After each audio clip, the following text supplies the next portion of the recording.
kepada beliau tentang ilmu-ilmu persiapan eh, haji. Gitu. Baik Bapak Ibu, sebelum dimulai dicek lagi silahkan jika belum ada alat tulis silahkan siapkan alat tulis karena kita insya Allah akan mulai belajar di sesi yang pertama dengan materi eh, perintah haji dan keutamaannya. Insya Allah bersama Kiai Haji Ahmad Kosasi. Kiai, apa sudah ready? Ya, siap. Alhamdulillah. Siap sehat-sehat Kiai ya? Alhamdulillah. Alhamdulillah. Baik, silahkan Kiai langsung. Bismillahirrahmanirrahim. Assalamualaikum warahmatullahi wabarakatuh. Waalaikumsalam. Alhamdulillah. Wassalatu wassalamu ala rasulillah. Amma ba'du. Bapak Ibu calon-calon jemaah haji yang dirahmati Allah. Mari kita baca Fatihah dulu tabarukan. Mudah-mudahan berkah Fatihah Allah Subhanahu wa taala berikan kepada kita ilmu yang bermanfaat, menjadi bekal kita untuk melaksanakan ibadah haji dengan baik, menjadi bekal buat kita untuk mencapai gelar haji mabrur di mata Allah Subhanahu wa taala, menjadi bekal buat kita untuk menjalankan apa-apa yang menjadi kewajiban atau sunnah bagi setiap orang yang berhaji di kota suci Makkah dan Madinah. Al-Fatihah. A'udzu billahi minasyaitonir rajim. Bismillahirrahmanirrahim. Alhamdulillahi rabbil alamin arrahmanir rahim maliki yaumiddin. Iyyaka na'budu wa iyyaka nasta'in ihdinas siratal mustaqim. Siratal ladzina an'amta 'alaihim ghairil maghdubi 'alaihim waladdallin. Amin. Bapak Ibu yang dirahmati Allah, tentunya kita paham betul bahwa ibadah haji adalah termasuk salah satu rukun Islam yang kelima. Dan ini berbeda dengan rukun-rukun yang lain. Kalau rukun-rukun yang lain kita kerjakan setiap saat, setiap tahun, setiap waktu. Puasa setiap tahun. Zakat setiap haul atau setiap tahun juga. Sholat setiap waktu, bahkan sehari 5 waktu. Syahadat setiap waktu yang mengiringi sholat. Walaupun syahadat pertama itu sebagai seorang yang dilahirkan oleh ibu bapak muslim, ya, langsung otomatis dia menjadi seorang muslim tanpa dinyatakan dengan syahadat terlebih dahulu. Tetapi kemudian setelah dia melaksanakan sholat, maka syahadatnya menjadi kewajiban dalam setiap sholat yang dia lakukan. Berarti berulang-ulang syahadat itu diucapkan. Asyhadu an la ilaha illallah wa asyhadu anna muhammadar rasulullah. Nah, sedangkan haji beda. Haji ini kewajibannya tidak setiap tahun. Dan juga kewajibannya tidak kepada semua orang. Tidak setiap muslim wajib haji. Ada yang tidak berkewajiban. Satu saat Rasulullah SAW menyampaikan kewajiban ini kepada para sahabatnya di hadapan para sahabatnya. Ayuhan nas, kata beliau, ayuhan nas, innallaha qad farada alaikumul hajja fahajju. Wahai segenap manusia, sesungguhnya Allah Subhanahu wa taala telah mewajibkan kepada kalian berhaji. Fahajju, maka silakanlah berhaji. Lafaznya Rasul menggunakan ayuhan nas, wahai manusia. Karena memang Allah menggunakan lafaz manusia ketika mewajibkan atau menyatakan kewajiban haji. Walillahi 'alan nasi hajjul bait. Karena Allah lah diwajibkan atas manusia berhaji. Karena memang sebetulnya sejatinya adalah berhaji ini kepada seluruh umat manusia. Tidak hanya umat Nabi Muhammad saja. Ya. Umat-umat lain sebelum kita itu diwajibkan berhaji. Maka hanya saja mereka yang tidak mau. Seperti ketika Nabi di Madinah, setelah turun kewajiban haji, setelah datang perintah Allah untuk berhaji, beliau menyeru, ya, menyeru kepada Yahudi ahlul kitab, menyeru kepada Nasrani ahlul kitab di Madinah untuk mempersilakan mereka berhaji, tapi mereka menolak, mereka tidak mau. Maka sejak saat itu, sejak penolakan mereka, ya tentunya sudah mereka tidak lagi disuruh untuk berhaji, bahkan dilarang untuk berhaji. Kewajibannya hanya khusus bagi kaum muslimin saja. Walaupun teks-teks Al-Qur'annya Allah firmankan, walillahi 'alan nasi hajjul bait, karena Allah lah manusia diwajib berhaji. Wa adzin fin nasi bil haji, serulah. Ketika Allah memerintahkan Ibrahim, Nabi Ibrahim salam memerintahkan. Ketika Allah memerintahkan Nabi Ibrahim untuk menyeru manusia, wa adzin fin nasi bil hajj, serulah manusia untuk berhaji. Ya. Nah, beda dengan kewajiban-kewajiban lain yang diwajibkan hanya bagi orang beriman saja, seperti puasa. Ya ayyuhalladzina amanu kutiba alaikumusiyam, diserunya untuk melaksanakan kepada orang yang beriman saja, ya ayyuhalladzina amanu kutiba. Demikian pula berzakat, ya. Berzakat ketika Nabi memerintahkan sahabatnya yang pergi ke Yaman, beliau mengatakan, serulah kepada mereka, pertama, sampaikanlah kepada mereka bahwa kalau kalian sudah muslim, maka ada kewajiban. Sholat 5 waktu, berzakat, puasa, termasuk berhaji. Ya. Nah, artinya begini, ibadah haji ini pada mulanya memang kewajiban seluruh umat manusia. Tujuannya apa? Kenapa diperintahkan umat-umat lain selain umat Nabi Muhammad untuk berhaji? Tujuannya adalah supaya mereka secara langsung menghampiri atau mendekati Baitullah. Baitullah yang kita bilang Ka'bah. Agar apa? Agar mereka betul-betul merasakan bahwa inilah tempat ibadah atau tempat menyembah Tuhan kita yang satu. Tidak bermacam-macam Tuhan, ya, tidak berbeda-beda Tuhan, tapi tempat menjalankan ibadah kepada Tuhan yang satu, Allah Subhanahu wa taala. Ya. Tentunya setelah mereka menolak melaksanakan ibadah haji, maka sejak saat itu sudah berarti hanya untuk umat Nabi Muhammad saja kewajiban berhaji. Ketika Rasulullah menyampaikan, wahai manusia, sesungguhnya Allah mewajibkan atas kalian berhaji. Fahajju, maka laksanakan haji.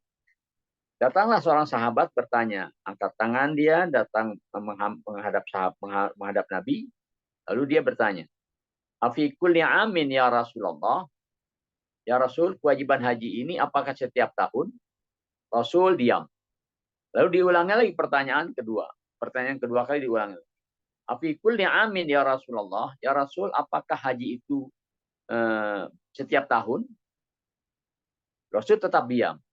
Sampai ketiga kali pertanyaan itu dilontarkan oleh sahabat, Rasul masih tetap diam, lalu menjawab begini. Lau qultu na'am lawajabat walamastata'tum. Kata beliau artinya begini. Kalau saja tadi dari pertanyaan Anda itu saya bilang iya, maka akan betul-betul terjadi kewajiban haji setiap tahun. Walamastata'tum, dan kalian nggak bakal mampu melaksanakannya. Jadi maksudnya begini, Rasul diam tadi itu supaya jangan sampai terjadi kewajiban haji itu setiap tahun atau setiap orang. Kenapa? Nggak bakal mampu umat Nabi Muhammad, sekaya apapun nggak bakal mampu melaksanakan haji setiap tahun. Kenapa ya? Tempatnya sempit, tempatnya kecil, tempatnya terbatas, lalu dikunjungi oleh sekian juta manusia setiap tahun. Tentunya tidak mampu, tidak bisa dilaksanakan ibadah haji dengan kondisi seperti itu. Juga mungkin orang yang sudah haji 1, 2 kali, 3 kali, kemudian berhaji lagi, mungkin dia menghitung, merasa keberatan untuk apa? Untuk melaksanakan ibadah haji. Maka kata Rasul diam saja ketika ditanya seperti tadi, ketiga kalinya baru Rasul berkata, bukan mengiyakan, tapi berkata, lau qultu na'am la wajabat. Tadi itu pertanyaan yang Anda ajukan, kalau saya bilang iya, la wajabat, maka akan terjadi kewajiban haji setiap tahun. Maka kata Nabi, wala mastata'tum, kalian pasti nggak bakal sanggup. Maka lanjutan hadisnya, da'uni ma taraktukum, nggak usah terlalu banyak nanya. Kalau saya diam terhadap sesuatu, jangan lagi ditanya-tanya. Kenapa? Bisa jadi diamnya saya itu supaya tidak ada kewajiban baru dari Allah Subhanahu wa taala. Tapi ketika kalian bertanya, kemudian sehingga saya jawab dengan jawab mengiyakan, maka berarti akan terjadi kewajiban. Maka kata Nabi, da'uni ma taraktukum. Kalau saya diam, jangan nanya-nanya. Begitu, kurang lebih begitu. Ya. Fa inna ma ahlaka man kana qablakum kasratu masailihim atau kasratu su'alihim. Orang dulu, umat-umat terdahulu, Yahudi, Nasrani itu binasa, nggak mampu menjalankan kewajiban. Kenapa? Karena banyak nanya. Nah, seperti kasus umat Nabi Musa. Umat Nabi Musa ketika diperintahkan oleh Allah memotong sapi, menyembelih sapi untuk mengungkap kasus pembunuhan, itu apa yang terjadi? Bani Israel yang diwajibkan, yang diperintahkan menyembelih sapi itu banyak nanya. Ngeyel ya. Nah, Musa sapinya kayak apa? Sapi betina kayak apa? Karena di Musa ya tidak tua tidak muda. Dah selesai. Tanya lagi, ya Musa, warnanya apa sapi itu? Dijawab oleh Allah Subhanahu wa taala. Sapinya warnanya kuning. Kuningnya mencolok, keemas-emasan. Kalau orang lihat pasti tertarik atau mengherankan atau menakjubkan warnanya itu. Tanya lagi. Sapi yang sedang ini yang warnanya kuning kira-kira bagaimana ya? Apakah sapi yang mungkin dipakai bekerja, mengangkut air, membajak atau tidak? Dan Nabi Musa, jawaban dari Allah Subhanahu wa taala, baqaratun la dalulun usiru arda wa la taskil harth musallamatul la syatafiha. Sapinya sapi yang tidak pernah dipakai buat membajak sawah. Sapinya nggak pernah dipakai buat mengangkut air. Sapinya nggak ada sedikit pun warna lain selain kuning. Tidak ada garis, tidak ada titik, tidak ada apa-apa, bahkan apalagi cacat di badannya. Mulus semuanya. Lah, karena artinya akhirnya memberatkan mereka sendiri ketika mereka ngeyel mengajukan pertanyaan-pertanyaan yang seolah-olah pertanyaan itu mungkin dia ingin menghindar sehingga tidak jadi kewajiban tersebut. Padahal justru akan memberatkan mereka. Seandainya mereka ketika Nabi Musa melakukan apa yang diperintahkan Nabi Musa di awal perintah, innal ya'muru an tadhbahu baqarah, Allah memerintahkan kalian buat motong sapi betina, lalu mereka ambil sapi yang mana saja, bagaimana saja, usia berapa saja, potong, selesai urusan. Gampang, murah. Tapi ketika mereka ngeyel, akhirnya memberatkan mereka yang ternyata harga sapi itu, nilai sapi itu diriwayatkan sebesar apa? Nilai sapi itu katanya sebesar badan dilapisi emas. Jadi ibaratnya kepingan-kepingan emas melapisi badan seluruhnya, seluruh badan sapi, itulah harga sapi. Kan bukan harga yang kecil, bukan harga yang murah. Dan hanya ada satu-satunya sapi saat itu. Nah, ini perkara banyak bertanya akhirnya memberatkan mereka sendiri. Maka umat Nabi Muhammad diperingatkan oleh beliau jangan banyak tanya. Artinya banyak tanya kalau memang persoalan-persoalan yang bisa langsung dijalankan, jalankan sudah. Tidak usah bertanya banyak. Kecuali mungkin kalau ada hal-hal yang dia sendiri tidak paham ini bagaimana cara menjalankannya. Seperti salah seorang sahabat wanita datang kepada Nabi, dia bertanya, ya Rasulullah, saya sudah selesai ini daripada halangan, daripada haid sudah selesai. Bagaimana membersihkannya? Itu Nabi jelaskan. Tetapi ketika seorang pria menjelaskan kepada seorang wanita agak sungkan. Jadi Nabi hanya katakan bersihkan dengan kapas dan dikasih pengharum. Ya, bagaimana ya Rasul? Bagaimana ya Rasul? Ya, Rasul tentunya agak sungkan untuk menunjukkan tata caranya, maka Aisyah tarik. Aisyah tarik sahabat wanita tersebut ditarik, lalu dijelaskan secara detail. Nah, ini sesama perempuan. Tentunya apa? Dan ya ini kalau hal-hal seperti itu ya boleh diminta perjelas ya pertanyaannya ataupun pelaksanaannya. Baik. Nah, kemudian Rasulullah setelah Allah pun mewajibkan haji.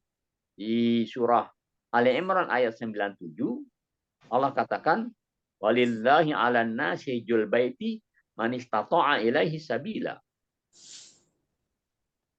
Hanya karena Allah ataupun untuk Allah diwajibkan kepada manusia berhaji. Tapi ya, ada ujungnya nih. Man istata'a ilaihi sabila. Untuk mereka yang mampu mengadakan perjalanan.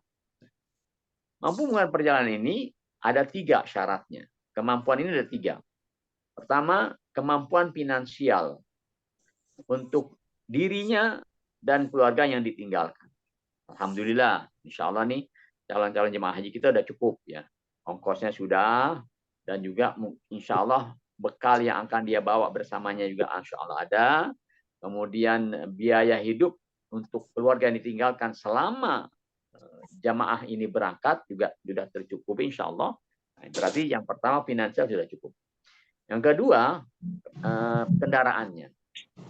Kendaraannya sekarang ini pesawat insya Allah juga sudah terpenuhi ya pesawatnya. Artinya sudah disiapkan tiketnya dan sebagainya. Berarti sudah 2. Yang ketiga amnut thoriq. Yang ketiga adalah perjalanan. Jalan-jalan yang akan dilewati oleh jemaah haji. Insya Allah selama ini perjalanannya aman. Artinya jalur yang dilewati oleh jemaah haji dari Indonesia atau bahkan dari negara lain itu aman-aman saja. Tidak ada terjadi konflik peperangan atau tidak ada terjadi kekacauan sehingga mudah untuk dilewati. Sehingga syarat kemampuan sudah terpenuhi. Maka mereka yang sudah memiliki harta cukup, kemudian kendaraan yang ada tersedia, kemudian jalannya aman, berarti sudah berkewajiban melaksanakan ibadah haji seperti yang sudah terdaftar Bapak Ibu di travel Darul Quran ini, ya, di travel Al Amin Mulestari ini. Sehingga apa? Sehingga tinggal pelaksanaan saja ibadah haji. Nah, kemudian di ayat tersebut kata Allah Subhanahu wa ta'ala walillahi 'alan nasi. Kewajiban haji ini dalam ayat tersebut diawali dengan walillahi karena Allah di depan nih. Walillahi 'alan nasi, kata lillahnya ini di depan. Karena Allah lah manusia diwajibkan haji. Pada ayat lain di surah Al-Baqarah ayat 196 ya. Ayat 196 kata Allah Subhanahu wa taala wa atimmul hajja wal umrata lillah. Dan sempurnakanlah haji dan umrah lillah.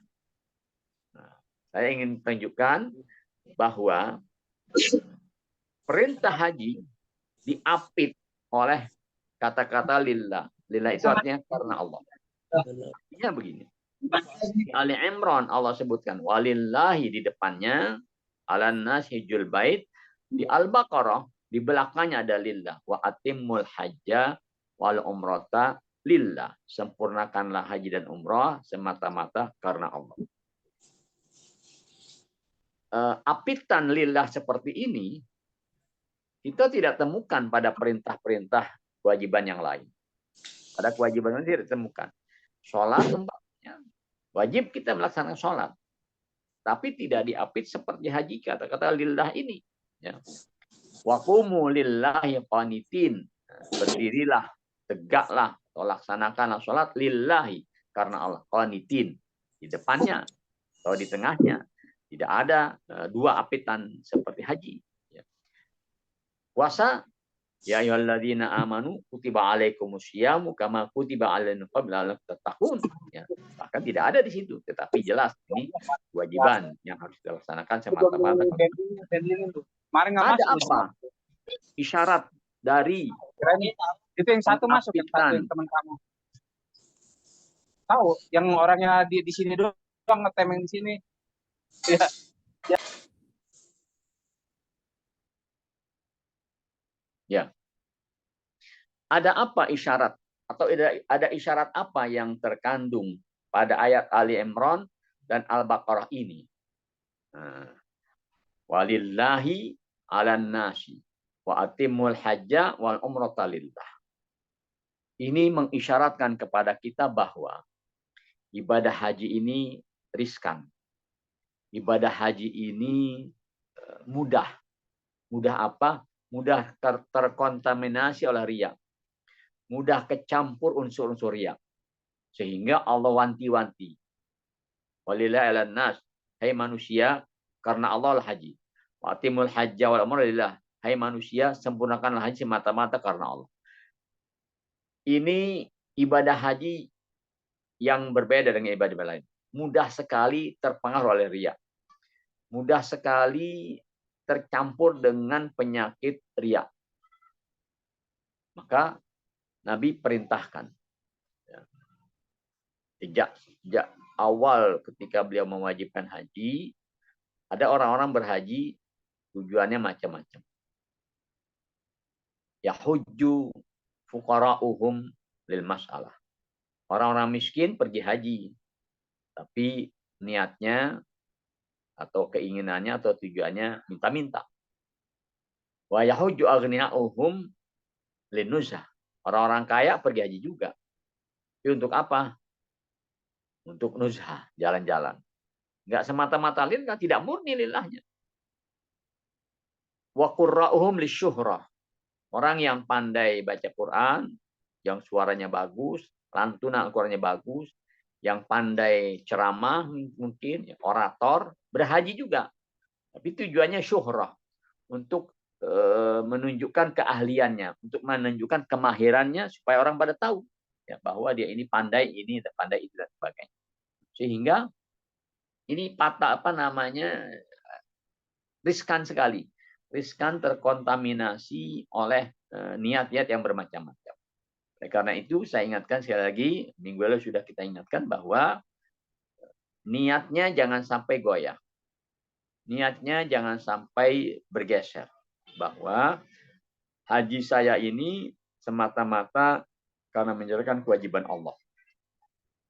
Haji saya ini semata-mata karena memang saya orang Muslim dan menjadi rukun Islam yang kelima, ibadah haji. Harus saya laksanakan.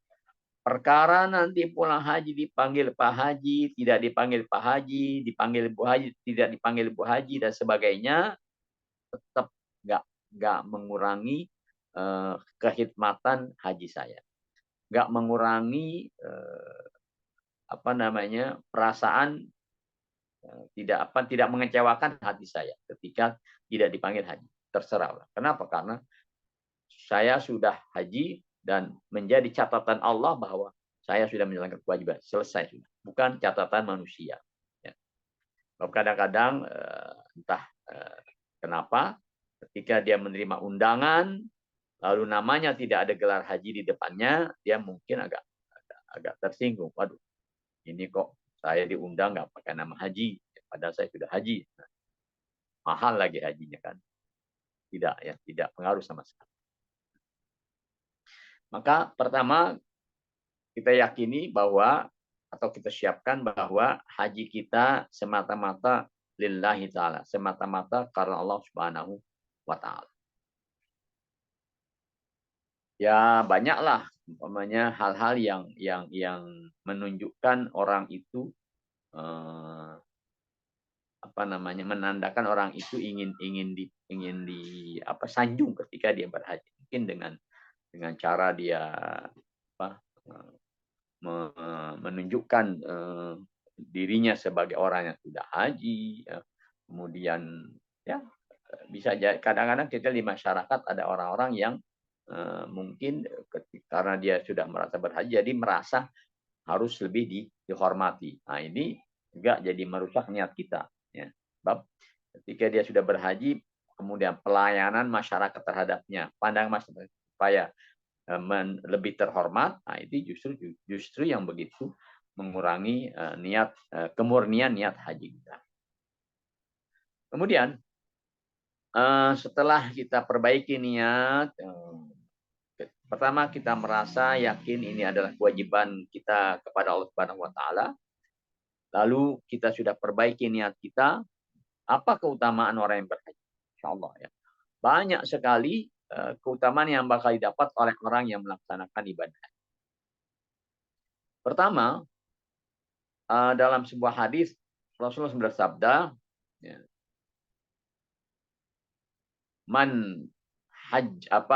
dalam sebuah hadis orang yang melaksanakan perjalanan haji, ya, itu berada di jalan Allah Subhanahu wa taala. Ya. Maka ujung hadisnya begini. In qabadahu yudkhiluhul jannah. Wa in arja'ahu wa in raja'a bi ajrin wa ghanimah. Maksudnya begini. Hadza baitullah. Ini adalah baitullah. Man ya'ummu hajal bait. Hajan aw mu'tamiran kana fi qabdatillah. Ini baitullah, kata Nabi. Dia menunjuk baitullah adalah ini Ka'bah adalah baitullah. Hadzal baitullah. Ini adalah baitullah. Man ya'ummu hadzal bait. Barang siapa yang menuju ke tempat ini, menuju baitullah ini, hajan au mu'tamiran. Baik dia melaksanakan haji atau melaksanakan umrah, maka berarti dia berada di jalan Allah Subhanahu wa taala. In qabadahu adkhalahul jannah. Seandainya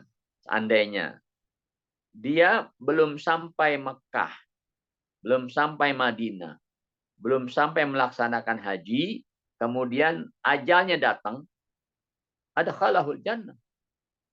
Maka Allah langsung masukkan ke dalam surganya Allah Subhanahu wa taala. Wa in raddahu bi ajrin wa ghanimah.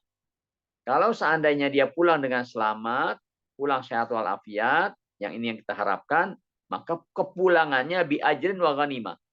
Ada pahala besar yang dia dapat dan ada keuntungan besar yang dia dapat. Pahalanya apa? Pahalanya kata Nabi, al-hajjul mabrur la yasjatu ilal jannah. Haji mabrur itu balasannya surga. Dan surga ini pasti kita yakin bahwa tidak ternilai harganya. Kalau dibandingkan dengan biaya haji berapa? 200 juta, 300 juta. Atau bahkan mungkin haji yang plus gitu ya, yang mungkin sampai 500 juta umpamanya kalau ada. Itu masih belum sebanding dengan surga yang bakal dia dapat dari Allah Subhanahu wa taala.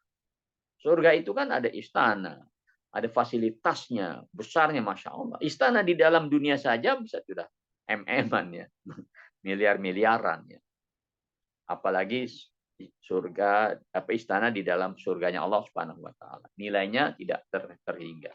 Maka balasan Allah buat haji berupa pahala itu sangat-sangat besar dibandingkan dengan biaya yang dia keluarkan. Apalagi kalau kita ingat-ingat, rezeki ini dari siapa sih? Rezeki kan dari Allah Subhanahu wa taala. Allah yang ngasih rezeki kepada kita. Lalu ketika kita gunakan buat berhaji, Allah kasih lagi tuh surga Allah Subhanahu wa taala. Maka balasannya sangat-sangat besar dari Allah Subhanahu wa taala. Ghanimah, keuntungan. Apa keuntungannya? Keuntungan orang yang berhaji itu adalah ketika dia menginfakkan hartanya untuk biaya haji, biaya perjalanan, biaya bekal dan sebagainya, maka kata Nabi, kepulangannya biaya tersebut bakal diganti oleh Allah Subhanahu wa taala. Artinya nanti ketika dia sudah selesai melaksanakan ibadah haji, bahkan banyak orang yang ketika belum pulang dari hajinya, apa yang dia infakkan sudah terganti. Ya, dengan cara Allah Subhanahu wa taala mungkin usahanya jadi maju ya, atau mungkin ada rezeki lain yang Allah giring buat dia, banyak sekali ghanimah keuntungan yang didapat oleh orang yang berhaji lillahi ta'ala. Jadi tidak pernah merugi orang yang melaksanakan ibadah haji. Itu yang pertama. Yang kedua, haji dan umrah itu dianggap sebagai tetamu Allah Subhanahu wa taala. Al-hujjaj wal ummar wafdullah. Orang-orang haji, orang-orang umrah itu wafdullah, tetamu Allah Subhanahu wa taala. In sa'alu u'tu wa in da'u ujibu. Kalau mereka minta sesuatu, dikasih oleh Allah Subhanahu wa taala. Kalau mereka berdoa, dijabah oleh Allah Subhanahu wa taala. Ya, tetamu, kita umpamanya bertamu kepada seseorang. Orang yang kita anggap kaya dermawan. Datang ke rumahnya, bertamu. Pasti kan ketika kita minta sesuatu, oh saya minta es teh, ya, umpamanya begitu. Saya minta jus mangga, umpamanya. Saya minta jus duren, karena dia mampu. Dan baik orangnya, pasti dipenuhi. Ya. Di sana lalu pinang mandi. Apa itu dulu, Pak? Ini ada pada bocor dari tadi. Ketika kita mau pulang, kita minta lagi.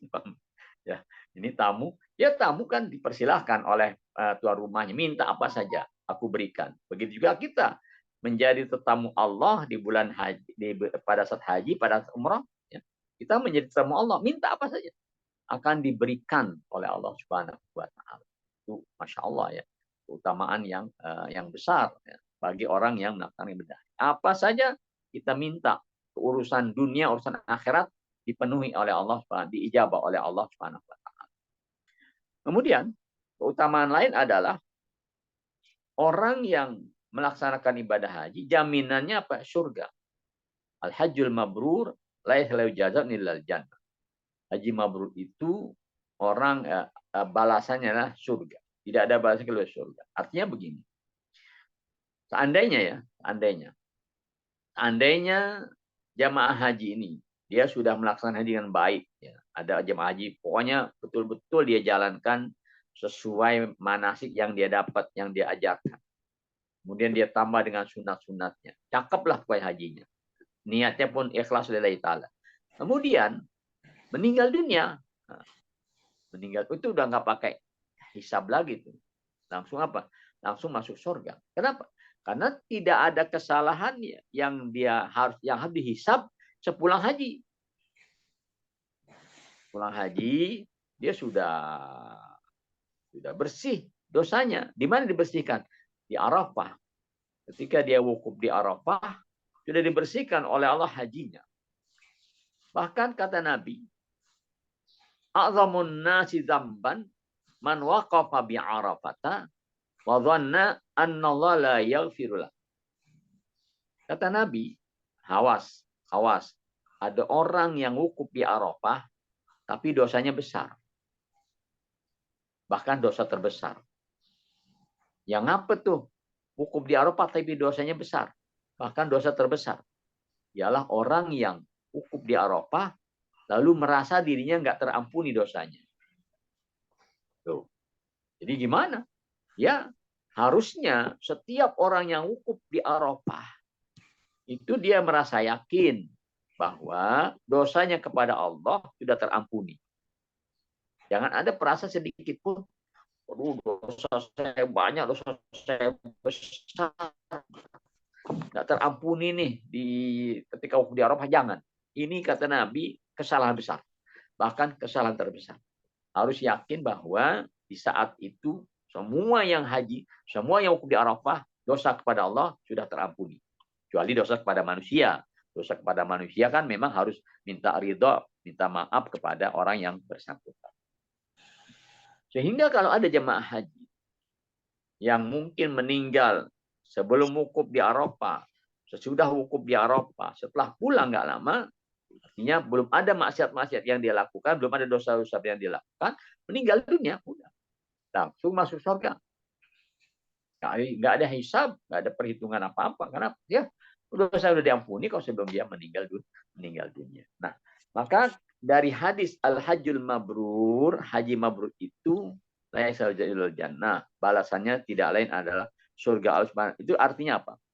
Kalau ada orang yang pulang haji, kemudian berumur panjang lagi, 5 tahun, 10 tahun, belasan tahun masih ada, sepulang haji masih panjang umurnya, ya tetap jaminannya pun surga. Kalau ketika haji dia haji mabrur.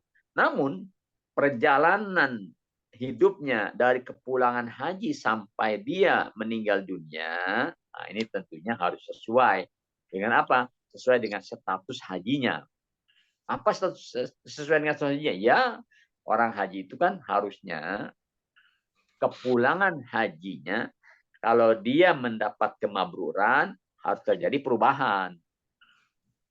Kalau sebelum haji masih sering maksiat, walaupun dianggap ini dosa kecil, sepulang haji stop semuanya. Kalau sebelum haji sebelum haji dia bakhil, sedekah malas, zakat juga dia ogah-ogahan, pulang haji itu hilang semuanya. Menjadi orang yang terdepan dalam zakatnya, menjadi orang yang terbesar dalam sedekahnya dan sebagainya. Nah, ini ada perubahan-perubahan. Sehingga ketika dia meninggal dunia, walaupun setelah belasan tahun sepulang haji, insya Allah tetap tuh gelar kemabruran hajinya menghantarkan dia ke dalam surganya Allah Subhanahu wa taala. Tapi kalau umpamanya sepulang haji ada maksiat, ada dosa yang syirik, ya tentunya hajinya tidak terhapus, tetap dia sebagai orang yang sudah melaksanakan ibadah haji. Namun kalau Allah belum ampuni dosanya, dosa maksiatnya, dosa-dosa yang dilakukan, maka berarti ada penghisaban. Nah, insya Allah sih pada akhirnya masuk surga juga. Cuma kan melalui penghisaban. Penghisaban apa? Penghisaban atas perbuatan sepulangnya dia dari ibadah haji. Jadi banyak sekali keutamaan-keutamaan orang, terutama bagi orang yang melaksanakan ibadah haji. Tinggal kitanya nih, pribadi kita, bagaimana nih dalam melaksanakan haji? Kira-kira dapat nggak nih haji mabrur? Alhamdulillah ya, pada kesempatan lain kita sudah sampaikan bagaimana cara meraih haji yang mabrur. Ya. Itu apa? Dulu kita sampaikan hartanya legal atau halal, kemudian luruskan niatnya, kemudian banyakin sabar, lapang dada, kemudian ibadahnya gesitkan ibadah, lincah ibadah, kemudian apalagi bicaranya jangan barangan, ya lembut bicara, la rafasa wala fusuk wala jidal, ya kemudian lengkap ilmunya, ilmu manasik haji dia kuasai, ya, atau walaupun mungkin tidak hafal tetapi dia paham apa-apa yang bakal dia lakukan selama manasik haji itu, ya selama pelaksanaan ibadah haji di sana, dari ihramnya, kemudian mabit Mina, mabit Muzdalifah, Arafahnya, wukuf Arafah, kemudian tawaf sa'i, dia paham lah itu. Oh, ini wukuf di Arafah, kerjaannya begini. Bacaannya ini, walaupun tidak hafal bacaannya. Oh, ini mabit di Muzdalifah, waktunya begini, caranya ini. Kemudian apa yang dilakukan di sana. Juga mabit di Mina, oh iya harinya ini, waktunya ini dan sebagainya. Sampai dia melontar. Jadi itu ilmu manasik yang ketika dia melaksanakannya tahu. Ini saya sedang wukuf. Ini saya sedang mabit. Jangan sampai ada orang yang berhaji tapi nggak paham dia. Pamannya ada yang nanya, sepulangan haji ada yang tanya, Bapak dulu waktu haji wukufnya hari apa di sana? Wukuf yang mana ya? Nggak tahu tuh wukuf hari apa. Ini kan berarti tidak paham apa yang dia kerjakan. Kemudian lagi, Pak Haji waktu dulu melontar jumroh itu, lontar sendiri apa dilontarkan dibantu oleh orang lain? Yang mana yang melontar? Nah, ya. Lalu mabit di Mina itu berapa malam? Apakah 2 malam atau 3 malam? Saya nggak ingat tuh 2 malam atau 3 malam. Lalu ditanya lagi, ambil nafar awal apa nafar tsani? Nggak tahu. Nafar awal, nafar tsani. Nah, ini berarti kan ilmu manasiknya dia tidak pahami. Sehingga melaksanakan rangkaian hajinya ikut-ikutan saja. tanpa tahu apa yang sedang dia kerjakan. Nah, ini tentunya mengurangi. Insya Allah sih sah secara hukum syar'i, sah ibadah haji ketika dia ngikutin pembimbing apa yang dikerjakan pembimbing. Tetapi mengurangi kekhusyuan hajinya, mengurangi pahala haji. Kenapa? Karena setiap momen dia tidak paham apa yang sedang dia kerjakan, sehingga pemanfaatan momen-momen tersebut kurang maksimal. Jadi perlu, sangat-sangat perlu bagi calon jemaah haji ini untuk menguasai ilmu manasik haji. Jangan hanya mengandalkan, udahlah ada pembimbing ini, nanti saya ikuti pembimbing aja dah. Jangan itu. Betul nanti ada pembimbing, tetapi masing-masing kita sudah menguasai apa yang bakal kita kerjakan di sana selama melaksanakan haji, baik yang rukun haji, yang wajib haji, yang sunat. Ya. Kemudian ada lagi yang perlu saya sampaikan tentang keutamaan haji. Keutamaan haji juga bahwa orang yang melaksanakan ibadah haji itu tentunya diisyaratkan oleh Subhanahu wa ta'ala, yashhadu manafi'a lahum. Mereka menyaksikan secara langsung banyak manfaat yang dia dapat dengan pertemuannya seluruh umat Islam sedunia. Nah, sehingga dia bisa belajar bahwa inilah saya baru pertama kali melihat orang-orang yang datang dari negara A, ini negara B, ini negara C. Oh iya, adatnya begini, adatnya begitu dan sebagainya. Kemudian dia mempelajari atau dia meneliti atau dia setidak-tidaknya melihat secara langsung bagaimana tata cara orang lain, orang di luar Indonesia, bagaimana mereka bergaul, bagaimana mereka berbicara, bagaimana mereka melaksanakan ibadah dan sebagainya, sehingga muncul dalam diri kita masing-masing keingintahuan dan ingin belajar. Mamanya nanti Bapak Ibu akan melihat di sana ada orang tawaf, ada orang sholat wanita kakinya terbuka, ya nggak pakai kaos kaki. Kemudian kadang lengan tangannya terbuka. Ya. Nah, ini hal-hal yang mungkin kita bakal saksikan di sana yang mendorong kita untuk lebih lagi memperdalam ataupun belajar tentang hal-hal yang berkaitan dengan ibadah yang bermacam-macam pendapat. Sehingga dia syahadu manafi'a lahum, banyak menambah manfaat, banyak menambah ilmu. Baik. Sementara ini yang saya sampaikan mengenai kewajiban perintah haji dan keutamaannya, ini supaya ada waktu sedikit untuk dialog, untuk tanya jawab kepada calon jemaah haji, saya persilakan. Silakan Terus Samsul di manage tanya jawab ini.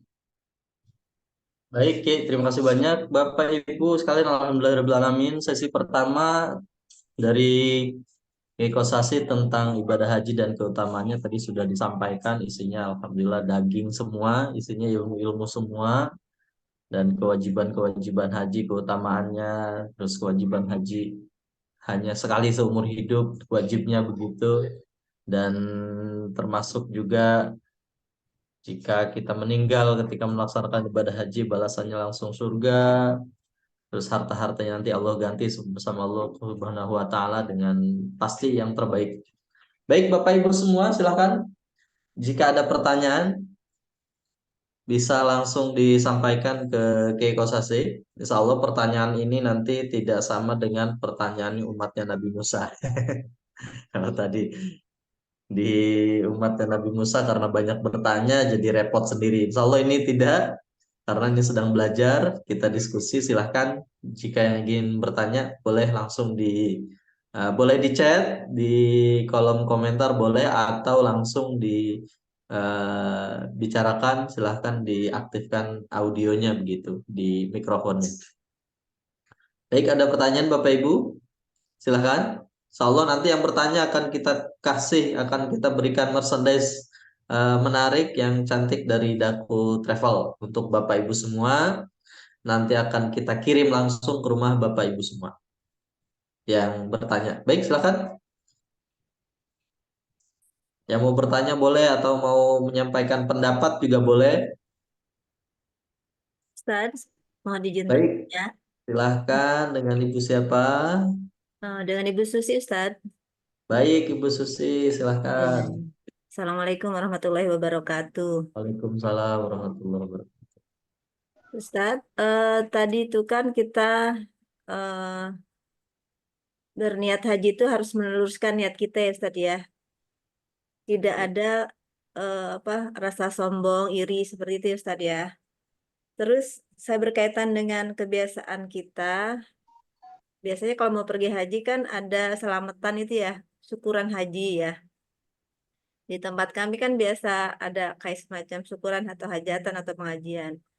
Nah, eh, ketika kita mengadakan syukuran itu kadang ada perasaan khawatir jadi ini ya, jadi sombong gitu tuh Ustadz. Menurut Ustadz bagaimana Ustadz? Apakah perlu diadakan syukuran itu atau ada cara lain yang bisa hati kita tuh lebih bersih lagi gitu. Apalagi dengan kita sekarang pakai Haji Plus itu sepertinya ada beban buat saya. Di kalangan masyarakat kita itu kadang ada beberapa yang eh, apa ya, ada yang malah negatif gitu ya. Eh, Wah dia mau plus gini. Jadi saya tuh khawatir gitu untuk melakukan selamatan-selamatan kayak gitu. Gitu. Mohon eh, pengarahannya Ustadz. Terima kasih. Assalamualaikum warahmatullahi wabarakatuh. Baik, Ki, silakan. Ini Ya, biasanya sebelum berangkat ada walimah, ya. walimah tuh safar dan lain-lain. Silakan, Ki. Pertama begini ya. Eh, ada yang ini dari luar kita ya. Ada yang menyampaikan bahwa orang haji dan umroh itu nggak perlu walimah safar. Alasan mereka apa? Walimah itu kan makanan kenduri, makanan apa namanya pernikahan. Walimah itu bahasanya. Ya. Sehingga mereka katakan untuk apa mengadakan walimah bagi orang yang berhaji dan berumrah. Betulnya ini terlalu picik pikirannya ketika dia mengkritik soal orang melaksanakan syukuran haji ataupun pertemuan haji dan apalah nama-namanya. Ini kata-kata walimah kan mungkin dianggap dimaknai sebagai perayaan saja, bukan menyediakan makanan pernikahan. Nah, sebetulnya acara yang kita sebut pertemuan haji, syukuran, mohon doa itu ada perintah dari Nabi. Apa perintahnya? Beliau perintahkan begini. Idza arada ahadum safaron faliwadi ikhwana. Fa innallaha ja'ilun fi du'aim khaira. Kata Nabi, apabila salah seorang di antara kalian mau musafir, pergi jauh. Entah dia mau pergi haji, entah dia mau pergi menuntut ilmu, entah dia mau pergi berniaga jauh, maka faliwadi ikhwanahu. Maka dia pamitan dengan saudara-saudaranya. Permisi mau berangkat jauh, permisi, apalagi meninggalkan wasiat. Ini juga menjadi keharusan. Dia tinggalkan wasiat kepada keluarganya karena akan pergi lama. Takut terjadi sesuatu, dia sudah punya wasiat. Betulnya ini juga wasiat diharuskan ya. Jadi perlu dilakukan wasiat. Pokoknya wasiat seperti orang yang sudah merasa akan meninggal dunia, apa yang dia wasiatkan kepada keluarga. Jadi pesan Nabi, kalau mau pergi jauh, baik pergi haji, pergi umroh, belajar, merantau, berniaga dan sebagainya, faliwa di ikhwan, pamitan sama saudaranya. Pamitannya isinya apa? Mohon doa kepada mereka, mohon doa dari mereka supaya didoakan keselamatan. Sama-sama mendoakan nanti. Nah, yang berangkat mendoakan, yang ditinggal juga mendoakan. Nah, teknisnya boleh saja begini. Pamannya ibu yang bersangkutan atau calon jemaah haji datang ke saudara-saudaranya, ke tetangga-tetangganya. Hari ini pamannya ke Bu Lela, Bu, mohon doanya ya Bu ya. Insya Allah nanti bulan saya mau berangkat haji. Kalau ada salah, ada khilaf, mohon saya dimaafkan dan juga mohon doanya. Dah selesai itu satu rumah. Ya. Minum teh mungkin satu gelas. Lalu pindah ke rumah lain, ke rumah Bu Nunun. Ya. Bu, Assalamualaikum. Insya Allah saya mau berangkat haji bulan depan. Mohon doanya. Saya mohon maaf kalau ada kesalahan-kesalahan. Dah selesai. Minum lagi satu gelas. Udah 2 gelas tuh minum. Ya. Lalu ke rumah Bu Ida. Ida datang lagi ngomong begitu. Minum 1 gelas lagi. Sehari dapat berapa rumah? Mungkin 5 rumah. Belum selesai tapi perut udah apa? Perut udah kembung minum 5 gelas air. Ya, itu teknis. Silahkan kalau melakukan begitu. Nah, untuk mempercepat dan mempermudah pelaksanaan pertemuan ini, permohonan maaf ini, pamitan ini, maka Ibu calon jemaah haji mengundanglah saudara-saudara tetangga-tetangga. Mohon kehadirannya, saya mau syukuran, bahasanya apalah, mau syukuran keberangkatan haji, mau pamitan, mau pertemuan, bahasa-bahasa yang berbeda-beda setiap wilayah. Nanti hari ini, dan sebagainya. Di situ nanti Ibu berarti kan kedatangan tamu. Kedatangan tamu, tentunya yang namanya tamu dijamu dong. Nah, bicaralah calon jemaah haji. Saya sekedar bicara, ucapkan salam, kemudian menyampaikan niat keberangkatan haji, mohon doanya dan mohon maaf kepada sekalian. Selesaikan urusan. 1 hari sudah selesai. Nah, karena mendatangkan tamu ke rumah kita, ya tentunya ada jamuan, ya. Ada juga mungkin ada ustadz yang menyampaikan tausiahnya, pesan-pesan dan sebagainya. Ya. Sehingga ada biaya sedikit. Nah, ini jangan dipahami sebagai riya, tetapi murni sebagai pelaksanaan perintah Nabi. Nah, riya itu kan pasti adanya di dalam hati.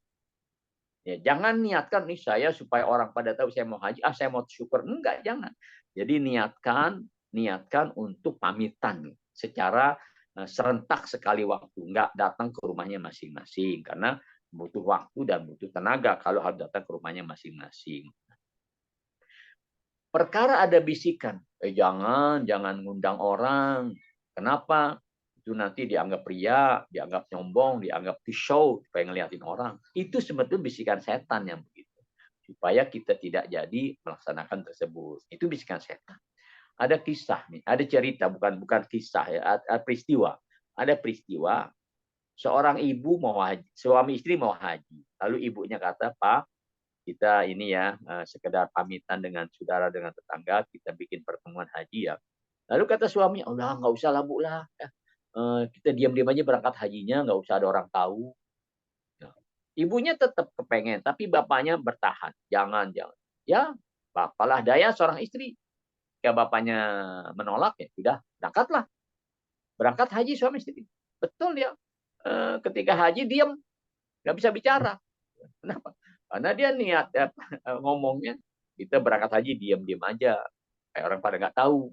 Nah, ternyata betul ya, begitu haji berangkat diam, nggak bisa ngomong, ya. Diam aja tuh berdua-duaan.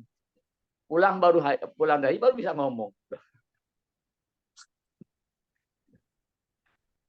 Kenapa demikian? Ya karena memang niatnya diam-diam. Maka tidak ada salahnya nanti ketika ibu melaksanakan mau berangkat, entah mau seminggu sebelum berangkat, 2 minggu sebelum berangkat, atau kapan lah yang kira-kira momennya tepat, yang ada kesempatan, ya sederhana saja. Beberapa orang keluarga terdekat ibu, tetangga kanan kiri dan sebagainya, ibu sampaikan kepada mereka permohonan maaf dan mohon izin, mau pamit, nanti datang ke rumah saya, rumah kami untuk kami mengadakan syukuran keberangkatan haji dan doa bersama. Ya. Itu mereka tetangga-tetangga senang tuh, senang bukan makan tapi senang.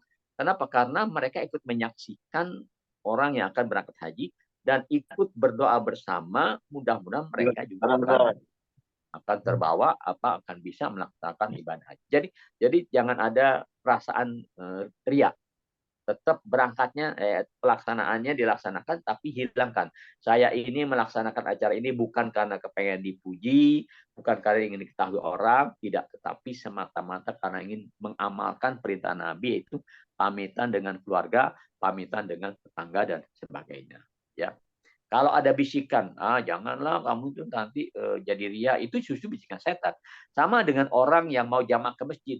Loh, jamaah ke masjid supaya orang lihat kamu ya ke jamaah ke masjid. Nah itu nggak jadi kan? Oh iya ya, udah di rumah aja dah sembahyang sholatnya supaya nggak kelihatan orang.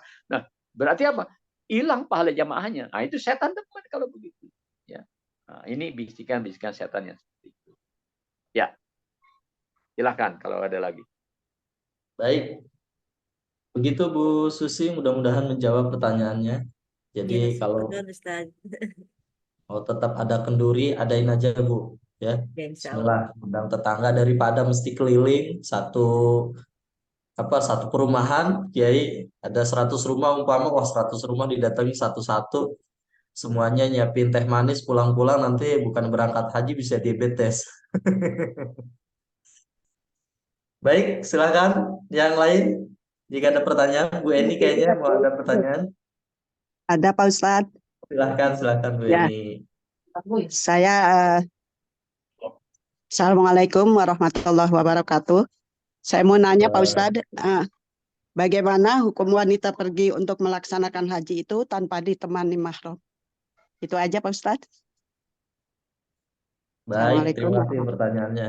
Waalaikumsalam. Singkat, padat, jelas, Kiai. Silakan. Ya, pertama, kalau ada suami dengan izin suami. Nah, ini mungkin tidak disertai suami. Kalau masih ada suami, maka seizin suami keberangkatannya. Kalau suami nggak mengizinkan, tentunya tidak boleh ya. Insya Allah sudah mendapat izin atau mungkin suami sudah tidak ada. Baik. Bagaimana dengan mahramnya? Begini. Mahram yang dimaksud itu adalah ketika seorang wanita pergi tanpa ditemani oleh orang-orang yang dianggap mahramnya, oleh suaminya atau oleh saudaranya atau oleh orang tua atau anaknya, maka tidak boleh. Tetapi dalam haji dan umroh itu dibolehkan ketika dia berangkat satu rombongan. Baik rombongan itu semuanya wanita, nah ini secara hukum syari dibolehkan. Dia berangkat secara rombongan. Kenapa? Ya karena insya Allah aman. Ya. Aman daripada gangguan-gangguan manusia ketika dia berada di satu rombongan. Apalagi rombongannya ini, rombongan ada pimpinannya, ada tour leadernya, ada pembimbingnya dari kaum pria, kemudian dalam rombongan itu juga ada orang laki yang lain, maka ini sudah dianggap sebagai pendamping, sebagai ya walaupun kita tidak kita katakan mahram ya, tetapi dia sebagai pendamping. Tujuan mahram itu kan artinya ada orang yang mengawal. Ya. Seorang wanita tidak diizinkan pergi jauh tanpa ada mahram, tanpa ada yang mengawal. Nah, maka ketika dia berada dalam satu rombongan, satu grup, itulah dikawal oleh orang lain. Ya. Apalagi ada tour leadernya, ada pembimbingnya, kemudian ada teman-teman lain satu rombongan itu yang laki-laki walaupun bukan keluarganya, maka ini jadi sebagai pengawal kaum wanita. Sehingga dengan demikian dibolehkan orang yang berhaji dan berumrah walaupun tanpa disertai mahramnya, suami atau saudara atau anak ataupun kakaknya atau bapaknya. Tapi dia ikut bersama satu rombongan, satu grup untuk bersama-sama melaksanakan ibadah. Baik grup ini wanita semuanya atau ada campuran laki dan wanita. Ya. Baik. Baik. Ya, Makasih Pak Ustadz. Baik. Baik, sama-sama. Siap. Jadi insya Allah tetap berangkat dan jawabannya juga sangat jelas. Yang penting ada satu rombongan, ada laki-laki, ada perempuan, ada penanggung jawab, ada pembimbing, ada juga sama travel juga sudah disiapkan dan lainnya. Insya Allah aman ya, dan dibolehkan sesuai syariah gitu. Baik, silahkan masih ada yang lain? Saya Boleh silahkan dengan siapa Ibu? Eni. Ibu Eni. Assalamualaikum warahmatullahi wabarakatuh. Salam. Bagaimana cara kita menghajikan orang tua kita yang sudah meninggal? Apakah bisa dikerjakan sekalian waktu kita berhaji atau harus terpisah waktunya?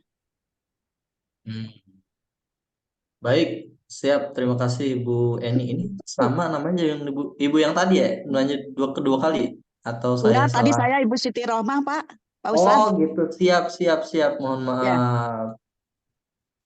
Ya, Ibu Siti Rohmah ya. Sekarang Bu Eni. Baik, silahkan Kiai. Badal haji seorang kayaknya. yang akan membadalkan haji untuk orang lain, baik orang tuanya, pasangan hidupnya, atau siapapun yang ingin dia hajikan, maka syaratnya adalah orang tersebut sudah pernah berhaji. Jadi kalau tadi ibu ingin menghajikan atau membadalkan haji atas nama orang tua dan mengerjakan sendiri langsung, maka syaratnya ibu sudah pernah berhaji sebelumnya. Tapi kalau ibu belum pernah berhaji dan ini merupakan haji pertama, maka belum bisa ibu membadalkan haji orang lain. kecuali nanti caranya adalah ibu mengupahkan, meminta jasa orang lain untuk membadalkan haji atas nama orang tua ibu. Umpamanya ayah ibu umpamanya Haji Fulan ya. Karena nanti ibu cari siapapun, saya rasa di travel kita ada nanti jasa badal haji ya. Itu nanti akan dicarikan seseorang di sana ya, anak mukim, santri di sana yang bisa membadalkan haji atas nama Pak Fulan tadi ya, orang tua ibu tadi. Nah, dia tentunya dengan upah ya, karena ini jasa kan, dengan upah yang saya tidak tahu berapalah nanti dipatoknya. Nah, itu nanti selain yang bersangkutan nanti melaksanakan haji atas nama orang tua ibu almarhum, maka nanti biasanya ibu mendapatkan sertifikat ya. Sertifikat ataupun ya akte tanda bahwa bapak almarhum ini sudah dihajikan oleh si Fulan bin Fulan. Nanti ada tanda tangannya, ada tanggal wukufnya, ada saksi dan sebagainya, sehingga ini menandakan bahwa almarhum Bapak Fulan ini sudah berhaji atau sudah dilakukan badal haji atas nama almarhum. Saya tidak tahu berapa dirupiahkan jasanya, itu saya tidak tahu.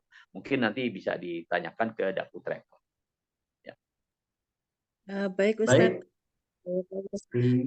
Bagaimana dengan umroh? Apakah sama? Nah, kalau umroh itu nanti ibu sudah datang pertama kan umroh tuh. Datang pertama umroh, masuk pertama umroh berarti yang ibu sendiri sudah umroh. Nah, ibu boleh membadalkan meniat umroh yang kedua, niat umroh yang kedua, ketiga untuk orang lain. Oh, saya umroh kedua ini niatkan umroh untuk almarhum bapak saya. Namanya niatin nawaitul umrata an Fulan bin Fulan. Aku niat melaksanakan umroh atas nama siapa? Si Fulan bin Fulan.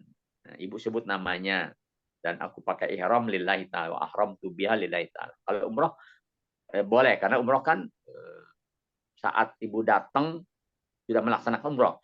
Kemudian itu untuk sendiri, lalu yang kedua, ketiga dan seterusnya untuk orang lain boleh. Ya, kalau haji, nah ini karena haji ada waktunya tertentu dan ibu baru pertama kali, maka belum bisa membadalkan haji orang lain. Kecuali mungkin tahun depan, kalau ibu berangkat lagi, tahun depannya berangkat, itu baru boleh melaksanakan badal haji untuk orang lain. Ya. Baik Ustaz. Ya, syukron. Sudah jelas sekali. Baik. Siap, terima kasih banyak Ibu Eni Yuliana dari Klaten. Mohon maaf ya, tadi berarti Ibu Siti Rohma yang bertanya tentang hukum wanita melaksanakan haji. Baik, ada pertanyaan dari chat ini Kiai, dari Pak Haji Sriono Sujud Romawi. Assalamualaikum Kiai, berkaitan dengan badal haji orang lain, itu bagaimana hukumnya? Apa saja hukumnya, apa sama dengan melakukan sendiri? Sepertinya yang tadi, silakan Kiai. Yang melakukan badal hajinya orang lain. Secara hukum begini. Ya, hukumnya ditanya, apa sih hukumnya membadalkan haji orang lain? Begini. Ada orang-orang yang meninggal dunia. Nah ini, ada orang-orang yang meninggal dunia belum sempat haji. Padahal ketika dia hidup mampu. Sebagai contoh umpamanya begini. Ini kan ada antrian panjang ya. Ada antrian panjang di haji. Dia sudah menyetor. Lalu belum sampai melaksanakannya, meninggal dunia. Kan banyak terjadi seperti itu. Maka uang ONH-nya ini diambil sebagian untuk apa? Untuk melakukan badal haji, mengupahkan orang lain, membadalkan hajinya. Ini jadi wajib. Kenapa? Kan itu tadi uangnya memang uang ONH, tapi karena yang bersangkutan meninggal lebih dulu sebelum berangkat, maka diambil sebagiannya. Ya, mungkin sekitar 15-20 juta diambil untuk mencari orang yang bersedia melaksanakan badal haji atas nama almarhum tersebut. Nah, ini secara hukum. Nah, kalau umpamanya ada orang miskin umpamanya, memang sepanjang hidupnya dia tidak mampu haji, ya. Artinya rezekinya Allah berikan terbatas sehingga nggak mampu untuk mencapai ongkos haji. Nah, tentunya ini tidak kewajiban untuk dibadalkan. Kenapa ya? Karena memang dia tidak mampu ya. Dan tidak, kan haji ini manistata'a ilaihi sabila, kewajiban bagi orang yang mampu melakukan perjalanan. Sedangkan dia sampai meninggal dunia nggak ada kemampuan. Nah ini silahkan. Boleh-boleh saja dan bagus ketika anaknya atau ketika saudaranya membiayai badal haji. Atau dia sendiri sebagai anak yang sudah pernah haji, lalu dia berangkat lagi haji kedua, niatnya membadalkan menghajikan orang tua almarhum. Nah itu bagus sekali, nggak apa-apa. Walaupun tidak menjadi kewajiban. Ya. Kenapa? Karena memang almarhum ini sepanjang hidupnya tidak termasuk orang yang mampu haji, sehingga tidak pernah berkewajiban untuk berhaji. Kalau ada yang membadalkan, alangkah baiknya dan itu menjadi kebaikan buat orang tuanya almarhum dan juga buat anaknya sebagai bukti bakti anak kepada orang tuanya. Itu hukumnya. Baik, mudah-mudahan menjawab Pak Sriono pertanyaannya. Baik, saya kira cukup ada 4 pertanyaan di sesi pertama. Sebelum nanti kita lanjut di sesi kedua, Kiai, baik Bapak Ibu bisa dibuka dulu kameranya. Silahkan, jika mudah-mudahan berkenan, dibuka dulu kameranya. Kita peregangan dulu, silahkan ya. Jadi peregangan dulu karena ini udah lumayan, udah hampir 1,5 jam dari yang tadi. Ya, baik, terima kasih banyak Ibu Eni, Ibu Ika, terima kasih. Pak Samsul dan Ibu juga makasih banyak. Silahkan, Alhamdulillah ini calon-calon jamaah haji yang insya Allah nanti kita ketemu di Masjidil Haram, di Arafah. Baik, Bapak Ibu silahkan angkat tangannya ke atas. Ya, supaya tidak paling tinggi Bu, nggak apa-apa. Nggak kecium baunya insya Allah ya. Diangkat, di baik tangannya begini boleh silahkan. Nah, supaya tidak pegel, mau sambil berdiri juga boleh ya, mau sambil berdiri juga boleh, silahkan. Baik ya, oke, begini boleh. Nah, supaya enak badannya, supaya nanti mendengarkan di sesi kedua Bapak Ibu semua bisa seger dan bisa fokus. Nah, boleh ke kiri, boleh ke kanan, silahkan. Baik ya, boleh loncat-loncat dulu juga boleh, silahkan.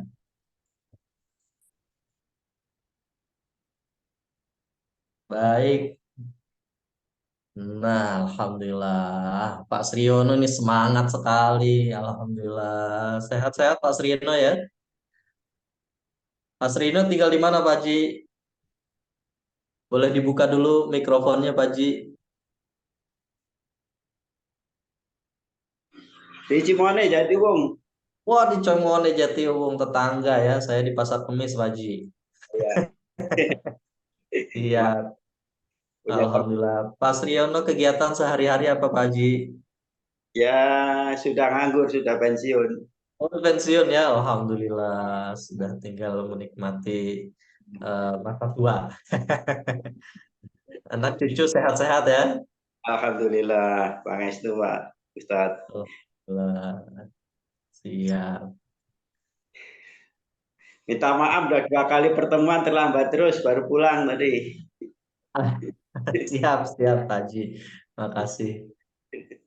Baik, Ibu Susi sehat-sehat. Bu Susi, Pak Hajinya nggak diajak? Apa lagi kerja bakti jangan-jangan ini? Alhamdulillah sehat Ustadz. Bapaknya lagi perjalanan dari Oh, baik. Papua. Lu ke Papua? Baik, Iya. siap. Nah, wah, Ibu Siti Rohman nih masih di kantor jangan-jangan ya, apa di rumah? Betul, masih di kantor Pak Ustadz. Oh, subhanallah. Baik. Sehat-sehat ya. Jangan lupa dicek Iya. kiri kanan mejanya, jangan sampai ada makanan minuman nih, jangan sambil sambil. Enggak ada. Enggak Ya, ada. ya. Baik Pak Heru sehat-sehat. Pak Heru tinggal di mana Pak Heru? Dibuka dulu apa-apa itunya mikrofonnya kedengaran Pak Ji. Nah tombolnya dipencet dulu.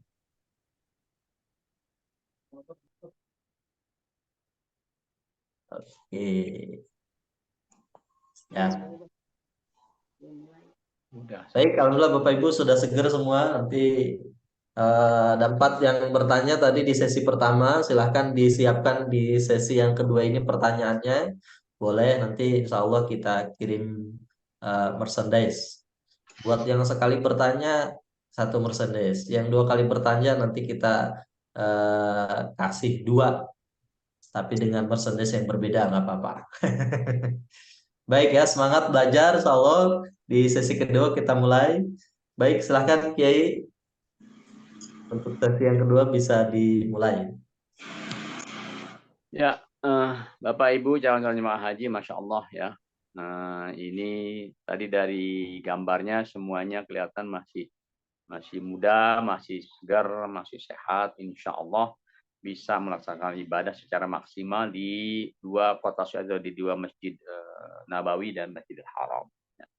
Bab pengalaman, kita sering melihat, menyaksikan bahwa orang-orang yang sudah terlalu sepuh ketika melaksanakan ibadah haji, ini ibadahnya sangat terbatas. Mereka hanya bisa menjalankan yang wajib-wajib saja, itu pun kadang-kadang tidak maksimal yang wajib. Kenapa? Karena terkendala oleh fisik, ya, terkendala oleh kesehatan fisiknya. Ya, kadang sudah lemah, ya, atau merasa tidak mampu lagi jalan jauh, ya, atau tidak mampu lagi melihat desak-desakan, ya, khawatir dan sebagainya. Ini menjadi penghalang untuk melaksanakan berbagai macam ibadah di kedua masjid tersebut. Padahal kedua masjid itu fadilahnya sangat besar sekali. Maka alhamdulillah calon-calon jemaah haji kita ini yang tadi kita lihat ini jamaah yang insya Allah ya, masih usia gagah, masih usia sehat, masih usia segar, sehingga saya yakin bisa melaksanakan ibadah secara maksimal. Apa saja sih ibadah yang bisa kita lakukan di 2 masjid tersebut? Pertama di Masjidil Haram. Masya Allah ya. Masjidil Haram ini pertama kita anggap sebagai magnetnya. Magnet terbesar yang menarik semua orang. Bahkan bukan hanya kaum muslimin saja tertarik untuk datang ke sana.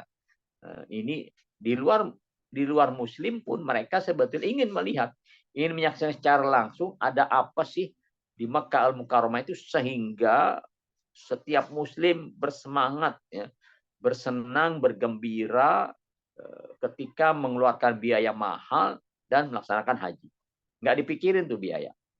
Yang penting bisa sampai ke sana berhaji. Berapapun kadang mereka bersedia mengeluarkannya. Nah, dari mana ini magnetnya muncul? Ini salah satu doa Nabi Allah Ibrahim alaihissalam ketika beliau membangun Ka'bah, lalu beliau berdoa kepada Allah,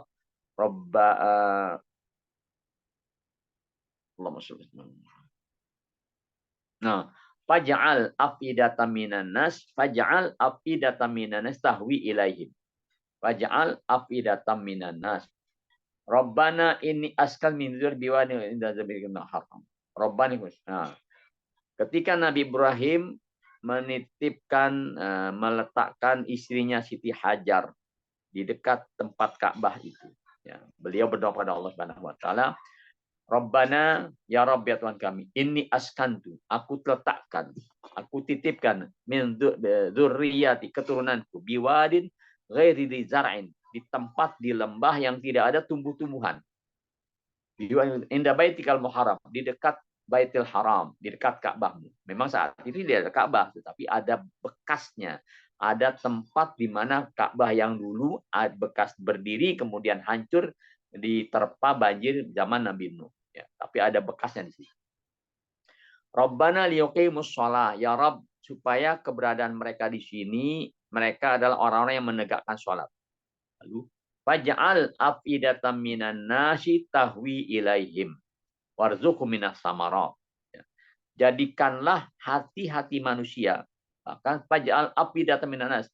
Jadikanlah hati sebagian manusia. Jangan semua manusia. Hati sebagian manusia tahwi ilaihim. Senang. Cinta, tertarik kepada tempat ini. Kepada Ka'bah dan sekitarnya. Warzuqhum minas samarat. Dan berikan kepada mereka rezeki daripada buah-buah. Masya Allah. Doa Nabi Ibrahim terkabul. Pertama, buah-buahan bagi orang yang sudah ke sana baik umrah atau haji, melihat Semua macam buah-buahan yang tidak ada pohonnya di sana ada buahnya. Karena memang diimpor ya. Betul diimpor. Tapi kan itu doa Nabi Ibrahim bahwa walaupun di sini tidak ada tumbuhan, tidak ada pohon, tapi kirimin buah ya Allah Subhanahu wa taala. Maka buah apa saja ada di sana. Dan harganya terjangkau. Tentunya bagi orang yang tinggal di sana ya, pemasukannya di sana. Kalau orang Indonesia mungkin beli buahan di sana mikir juga ya. Kenapa? Karena ya kalau kita umpamanya mau beli buah mangga umpamanya di sana, mangga tidak semurah di sini. Di sini kan mangga mungkin 30.000 1 kilo sudah dapat ya. Atau kalau yang bau-bausan dikit 50.000 udah masya Allah mewah itu. Di sana mungkin 1 kilo mangga bisa 10 real ataupun 20 real ya. Karena memang mangga buah yang agak mahal di sana. Ya. Tetapi ada. Nah, lalu Fajal afidata minan nas, kata Nabi Ibrahim. Jadikan pula hati-hati sebagian manusia tahwi ilaihim. Cenderung kemari. Cinta kemari. Tertarik kemari. Ternyata benar. Ya. Tidak ada orang yang berkesempatan haji lalu merasa menyesal sudah datang ke sana. Justru yang ada sebaliknya. Apa sebaliknya?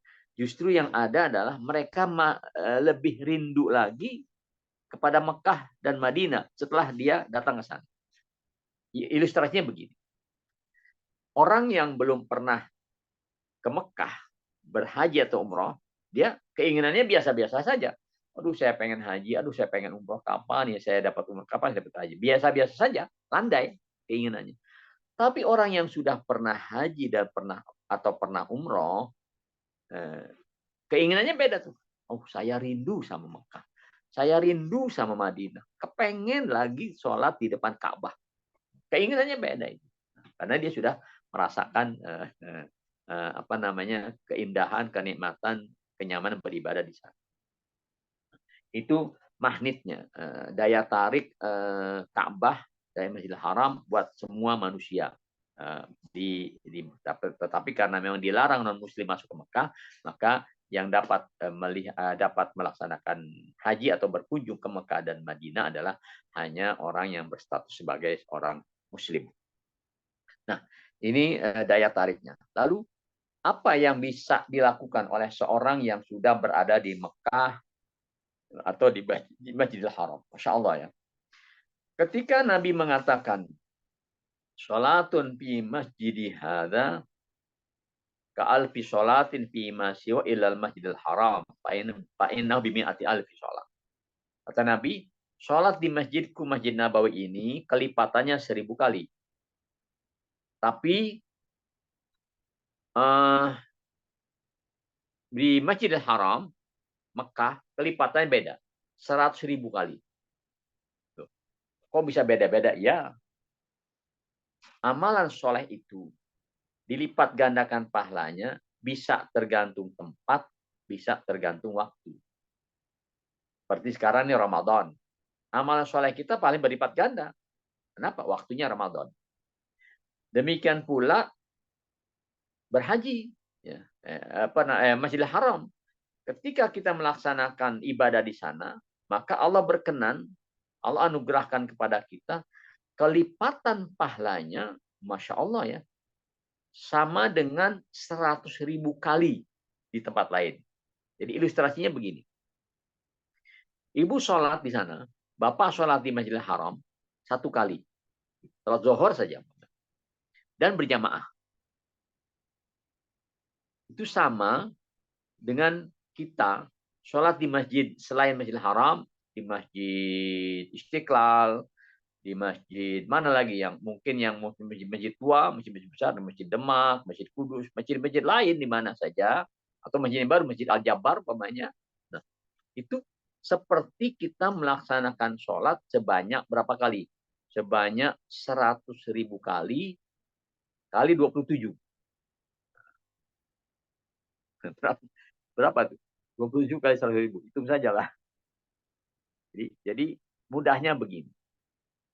Kita sholat di Masjidil Haram 1 kali, itu sama seperti kita sholat di masjid lain 100.000 kali. Gitu. Kita berjamaah di Masjidil Haram sama seperti kita sholat berjamaah di masjid lain berapa kali? 27 kali 100 kali 100.000. Berapalah itu angka yang besar lah, kudu pakai kalkulatornya. Yang jelas begini, yang jelas ibadah apapun yang kita lakukan di Masjidil Haram, termasuk nanti di Mekah. Kalau sholat di Masjidil Haram, ya. Tapi ketika di luar Masjidil Haram, maka pahalanya sama tuh. Pahamnya kita puasa di Mekah, pahalanya kali berapa? 100.000. Kita bersedekah di luar Masjidil Haram di Mekah, 100.000 pahalanya. Artinya kelipatan 100.000. Termasuk kalau ada yang mungkin ya jemaah haji yang terganggu kesehatannya. 2 hari dia umpamanya terganggu kesehatan. Maka dia seperti sakit di tanah airnya 200.000 hari. Orang mukmin sakit itu kalau dia sabar, bukan sia-sia, bukan cuma-cuma, ada pahalanya. Pengguguran dosa dan pahala dikasih oleh Allah kalau dia sakit dan sabar. Jadi kalau sakitnya di Mekah 2 hari mamanya dia harus istirahat, maka sama dengan dia sakitnya di Indonesia selama 200.000 hari. Dapat maghfirah, ampunan dari Allah. Oh, kalau ya, mau sakit jangan harap sakit, karena justru ngarep sehat biar apa? Biar ibadah. Kenapa? Karena ibadah itu di sana berlipat ganda. Nah, apa saja yang bisa kita lakukan di Masjidil Haram? Baik, di Masjidil Haram itu begini. Kalau kita masuk ke Masjidil Haram, disunatkan tahiyatul masjid. Sama seperti kita masuk di masjid-masjid lain di sini. Di Indonesia atau di negara lain.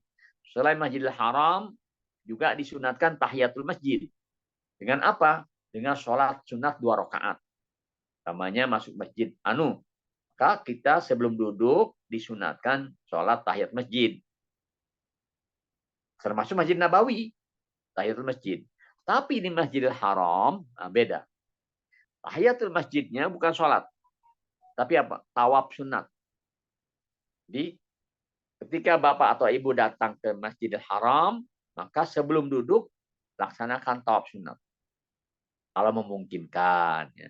Kadang-kadang kan mungkin datang orang sudah sangat desak-desakan. Atau mungkin bahkan tidak mampu sampai ke areal tawaf. Maka dia cukup di tempat dia sampai saja di dalam masjid dan laksanakan sholat tahiyat masjid di dalamnya. Kalau sempat tawaf, alangkah bagusnya tawaf, sebab tahiyatul Masjidil Haram itu adalah tawaf sunat 7 kali putaran. Apa niatnya? Ya, saya niat tawaf sunat sudah. Niat dalam hati ngomong aja, saya niat tawaf sunat, putar mengelilingi Ka'bah sebanyak 7 kali. Oh, bacaannya nggak hafal, nggak usah bingung-bingung soal bacaannya. Mau baca zikiran, subhanallah, walhamdulillah, wala ilaha illallah, wallahu akbar, wala. Semua putaran baca itu sampai selesai, nggak apa-apa. Mau baca doa saja, Rabbana atina fid dunya hasanah, wa fil akhirati hasanah, wa qina adzabannar. Oh, cuma Rabbana juga. Besok insya Allah ketika datang tahap yang kedua, malaikat udah kenalin ini. Ini dia nih yang kemarin nih. Ini rombongan Robana nih dia. Kenapa? Karena memang cuma Robana doang dia modal. Nggak apa-apa. Ya. Diam saja pun nggak apa-apa. Atau baca Quran tidak boleh. Ya. Jadi tidak ada bacaan khusus yang wajib dalam tawaf itu. Yang wajib itu kelilingnya. Nanti mudah-mudahan bisa diperlihatkan praktek tawaf yang benar. Sebab ada jamaah haji, jamaah umroh yang kadang-kadang ketika tawaf dia salah. Ketika tawaf dia tidak memenuhi syarat tawaf yang benar sehingga bisa jadi tawafnya itu tidak sah. Kenapa? Ada hal-hal yang keluar dari peraturan tawaf. Ada peraturan. Baik.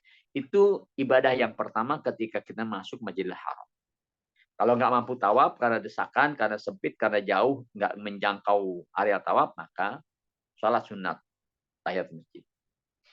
Setelah selesai tahiyat masjid, duduk ya, mau baca Quran silahkan, mau zikiran silahkan, mau salawat silahkan, atau diam saja mendatangi Ka'bah, semuanya dapat pahala.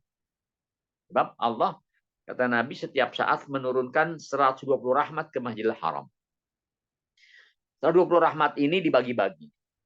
60 rahmat terbesar, yang paling besar buat yang tawaf. Nah, tadi itu yang tawaf. Dapat 60 rahmat. 40 rahmat buat yang sholat sunat. Ya, ketika datang tadi, nggak bisa tawaf. Bisanya sholat saja. Nah, sholat dia. Dapat 40 rahmat. Sisa berapa? 20 rahmat. Yang 20 buat siapa nih? 20 rahmat buat dia, buat orang yang duduk diam dan matanya mandang Ka'bah. Dapat 20 rahmat. Mandang Ka'bah, ya Allah. Inilah Ka'bah yang saya jadikan kiblat setiap saya sholat di rumah, di tanah air, di masjid. Nah, maka pandang terus ya. Kalau sudah tidak sudah capek baca Quran, sudah pandang saja Ka'bah. Nah, maka saya sebagai pembimbing seringkali mengingatkan kepada jamaah haji, jamaah umroh, Bapak Ibu, mohon maaf, ini Ka'bah yang biasa kita jadikan kiblat kita hadapkan ya. Kita nggak boleh ketika di luar di tanah lapang buang air menghadap Ka'bah atau membelakang Ka'bah, nggak boleh ya, dan sebagainya. Nah, maka di sini nih ketika kita berada di depan Ka'bah, jangan sekali-kali foto selfie dengan membelakangi Ka'bah. Kenapa? Loh, ini kiblat kita. Selama kita di Indonesia, kita menghadap ke Ka'bah ini dari jauh ya. Bahkan ketika kita buang air, buang yang melakukan hal yang rendah, nggak boleh kita menghadap ke arah kiblat, nggak boleh membelakangi kiblat. Masa udah sampai di depan Ka'bahnya kita selfie, lalu kita apakan? Kita selfie, kemudian dengan posisi Ka'bah di belakang kita begini, jangan, nggak baik ya. Nggak baik. Kalau pengen banget foto dekat Ka'bah, maka fotolah minimal menyampingnya. Jadi Ka'bah ini di samping kita, samping kanan, samping kiri atau samping kanan, baru foto. Jangan kali-kali membelakang. Nah. Lalu zikiran, baca Quran sambil duduk. Lalu menunggu apa? Menunggu waktu sholat. Menunggu waktu sholat. Nah. Bisa jadi kita datang masih ada waktu sholat sunat. Seperti apa? Seperti duha. Umpamanya mungkin mau sholat zuhur datangnya jam 10. Silakan, ini memang biasa jemaah haji itu jam 10 sudah ke masjid. Kenapa? Pagi kan sudah istirahat, habis subuh dia sudah istirahat atau sudah sarapan, lalu mungkin sedikit tidur, menjamkan mata supaya nggak terlalu capek. Jam 10 dia berangkat ke masjid. Hingga sebelum zuhur masih ada waktu duha, dia sholat duha. Sholat duha mau berapa saja, mau 2, mau 4, ataupun mau 10 dan sebagainya. Lalu menunggu sholat, waktu sholat. Ketika kumandang azan dan kita bisa melaksanakan sholat qobliyah, lakukan sholat sunat qobliyah. Ya. Sholat sunat qobliyah. Ya. Maka ada ilmunya.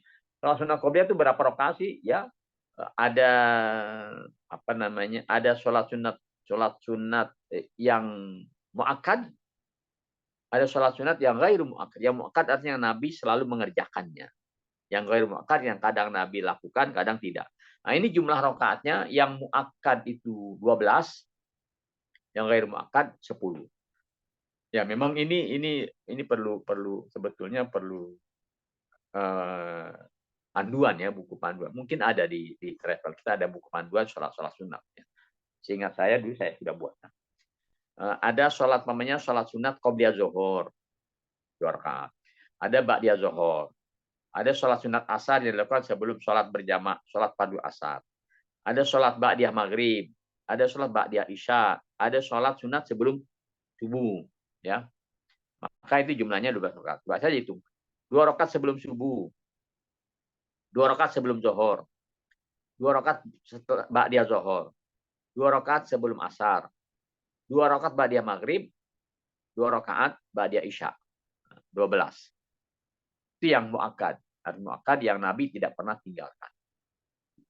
Yang ghairu muakkad 10. Kapan tuh ghairu muakkad? Ghairu muakkad begini hitungnya.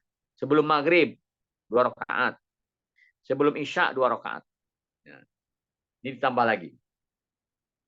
Sebelum zuhur, qobliyah zuhur tambah 2. Kalau tadi sudah 2 muakkad, tambah 2 lagi, jadi 4. 2 jadi 4.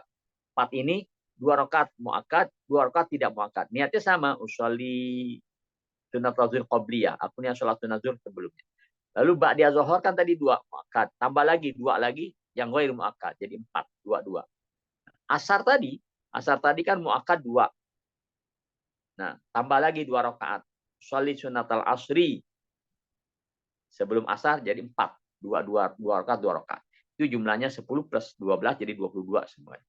Nah, ini sholat sholat rawatib. Sholat yang mengikuti sholat fardu 5 waktu. Ada yang namanya sholat nawafil. Sholat sunat juga, tapi disebut nawafil. Kenapa nawafil? Karena tidak ngikutin 5 waktu. Duha, sendiri waktunya. Awabin, sendiri waktunya tuh. Awabin itu kapan? Antara maghrib dan isya. Pamannya begini. Nah ini jamaah banyak nih yang kadang-kadang abai. Begini. Habis maghrib, jamaah memang nggak pulang. Karena tanggung. Ya, menjelang isya. Nah, ini kalau nggak tahu, mereka nggak melaksanakan sholat tuh. Nah, padahal ada di situ ada sholat sunat awabin namanya. Habis maghrib. Ya, sholat awabin habis maghrib. Berapa rakaat? Minimal 2, maksimal 20. Terserahlah bacaan surahnya apa setelah Fatihah. Walaupun ada anjuran bacanya setiap rakaat itu bacanya al-ikhlas. Qul huwallahu ahad 6 kali. Lalu habis al-ikhlas 6 kali, 1 kali al-falaq, 1 kali an-nas. Setiap rakaat bacanya begitu. Terserah. Boleh itu, boleh kuliah kulhu pertama dan kedua, silahkan. Nah, itu maksimal 20 rakaat. Sampai isya waktunya.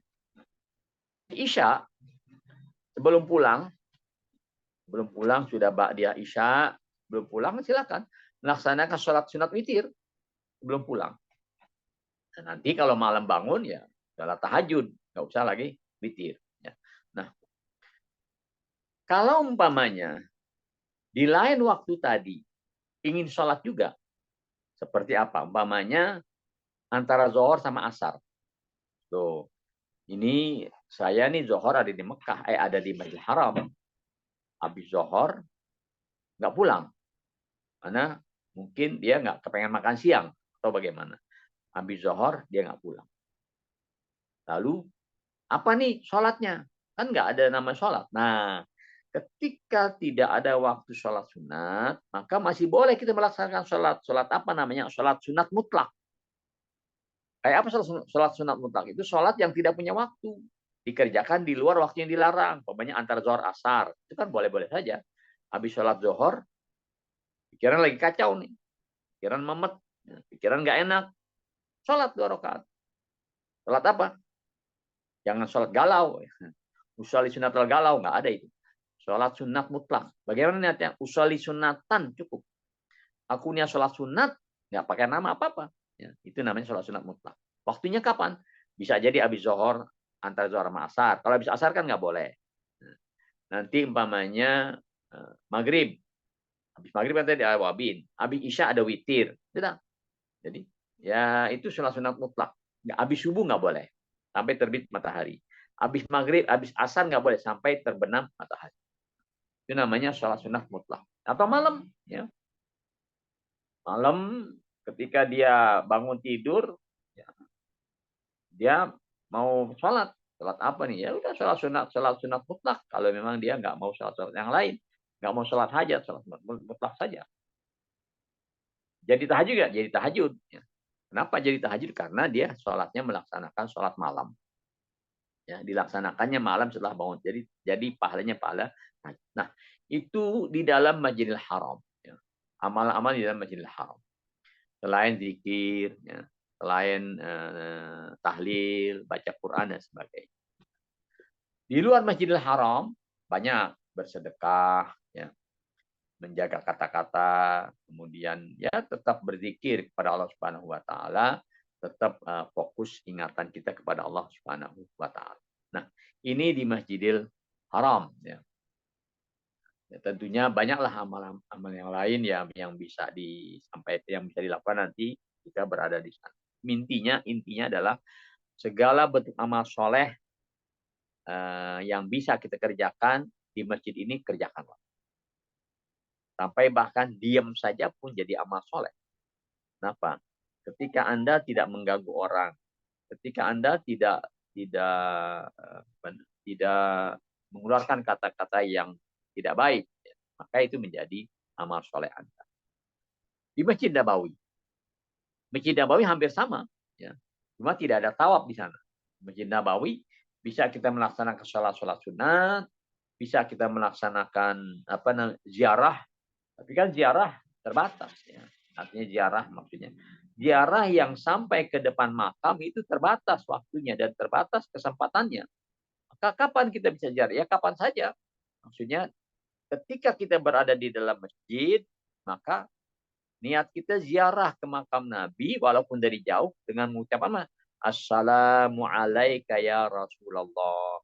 Assalamu alayka ya Habiballah. Assalamu alayka ya safwata khalqillah. Assalamu alayka ya Rasulullah. Assalamu alayka. Itu ada di buku manasik kita. Ya, mengucapkan salam kepada itu namanya sudah ziarah. Walaupun dari jauh. Karena memang kondisinya kan tidak memungkinkan kita setiap waktu berdekatan dengan makam Nabi. Nah ini di Masjid Nabawi. Ya. Pahalanya berapa kali lipat kalau ibadah di Masjid Nabawi itu sampai 1000 kali lipat. Sholat-sholatnya sama tadi yang seperti disampaikan ketika di Masjidil Haram. Lalu ketika di luar Masjid Nabawi, sama kita bersedekah, kita selalu berzikir kepada Allah, ya, menjaga kata-kata jangan sampai keluar kata-kata yang tidak baik, jaga jidal, ya, jaga rofas, kata-kata yang nyerempet-nyerempet ke porno jangan, ya, dijauhkan, itu dihindarkan. Lalu selain itu, maka secara umum di dua kota ini, kota Mekah dan Madinah, kita dijadikan sebagai kota suci yang tidak boleh ternodai oleh tingkah laku yang jelek, tingkah laku yang buruk.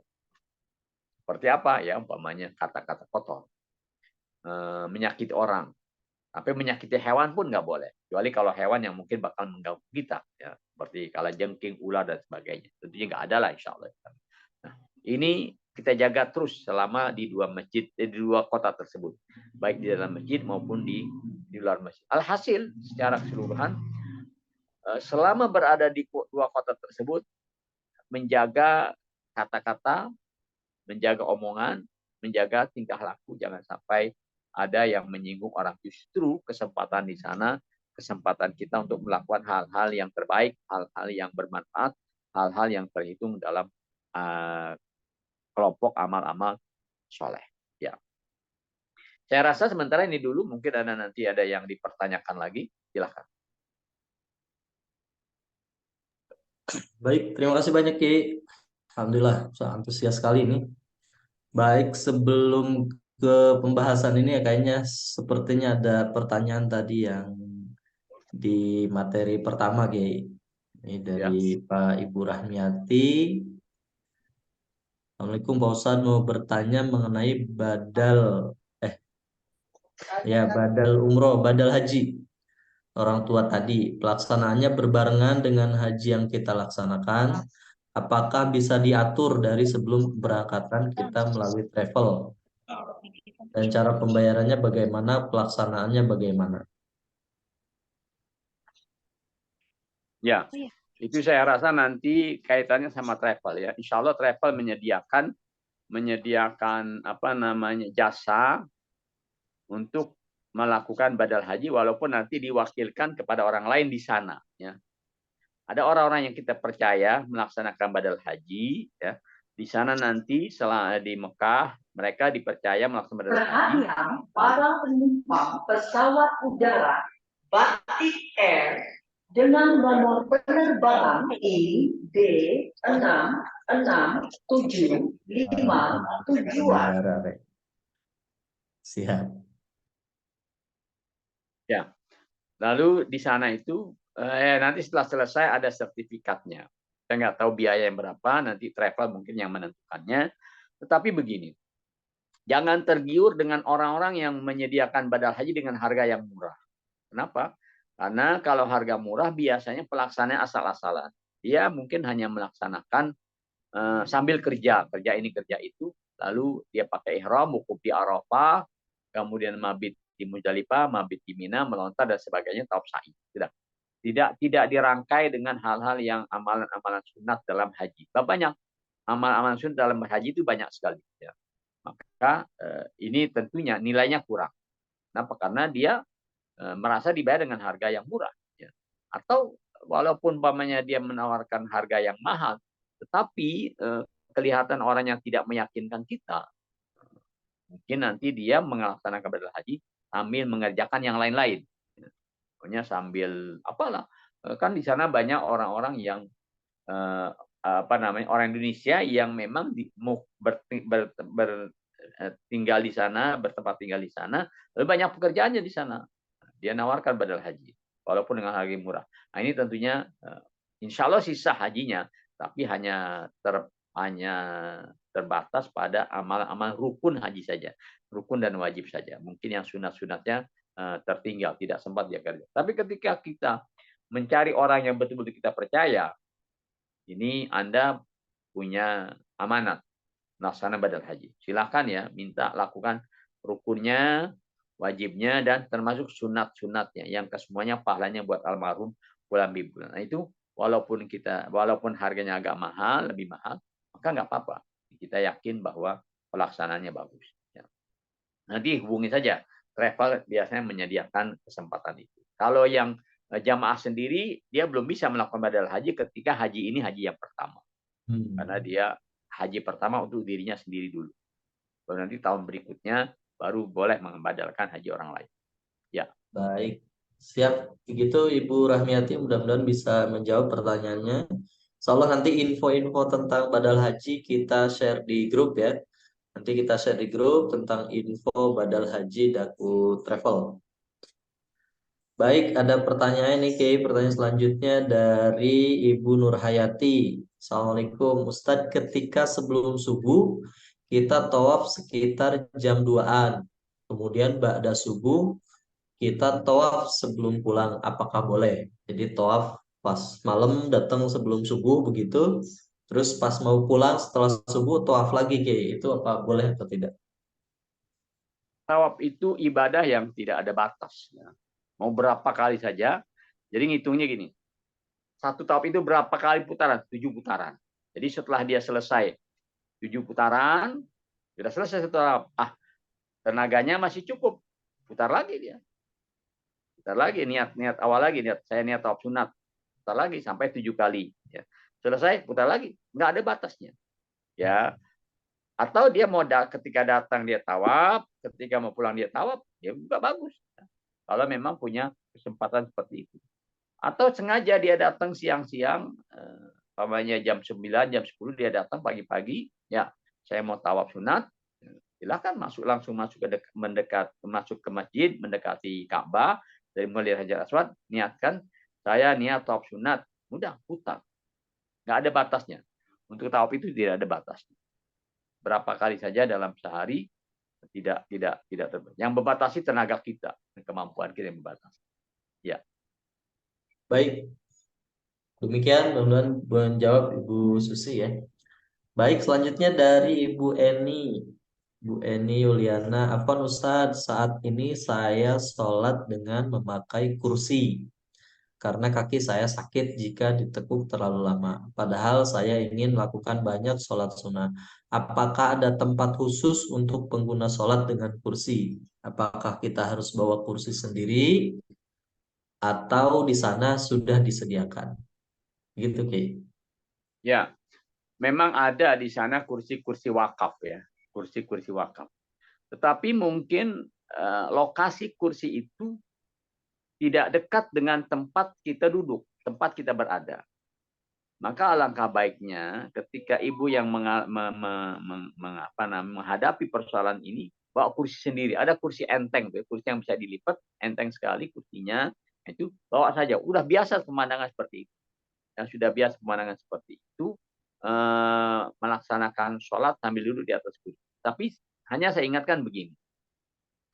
Seorang yang tidak mampu berdiri, tidak mampu rukuk sujud ke bawah ketika dia sholat, maka lakukan apa yang dia mampu. Maksud saya begini. Tadi katanya tidak bisa menekuk kakinya terlalu lama. Artinya tidak bisa duduk di antara dua sujud. Mungkin tidak bisa sujud kali ya. Maka buat ibu begini. Ibu mulai sholatnya dengan berdiri, tetap berdiri. Ya. Allahu Akbar berdiri, walaupun ada kursi di belakang. Berdiri, kemudian ruku, biasa ruku. Nah, kemudian ketika sujud, ibu duduk. Nah, duduk, baru sujud. Sujud itu dengan membungkukkan kepalanya lebih rendah daripada ruku. Lalu duduk di antara dua sujud, kemudian sujud lagi sambil duduk, kemudian bangun, berdiri. Kenapa? Karena ibu mampu berdiri. Ya. Yang boleh duduk itu orang yang tidak mampu sama sekali, tidak mampu berdiri, atau tidak mampu untuk duduk di bawah, maka duduk di kursi. Jadi maksudnya lakukan dengan sempurna apa yang mampu dilakukan. Seperti berdiri, ruku. Seperti berdiri dan ruku, itu mampu. Maka lakukan berdiri, posisi berdiri, dan posisi ruku. Tapi ketika nanti sujud, duduk dulu, baru sujud. Kenapa? Karena nggak bisa turun ke bawah. Nah, itu caranya. Ya. Nanti jadi kalau ditanyakan bawa kursi sendiri atau bagusnya bawa kursi sendiri. Ya. Kursi yang lipat, yang enteng.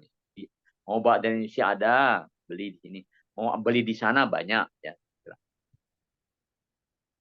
Baik, silahkan mudah-mudahan menjawab Bu Eni ya.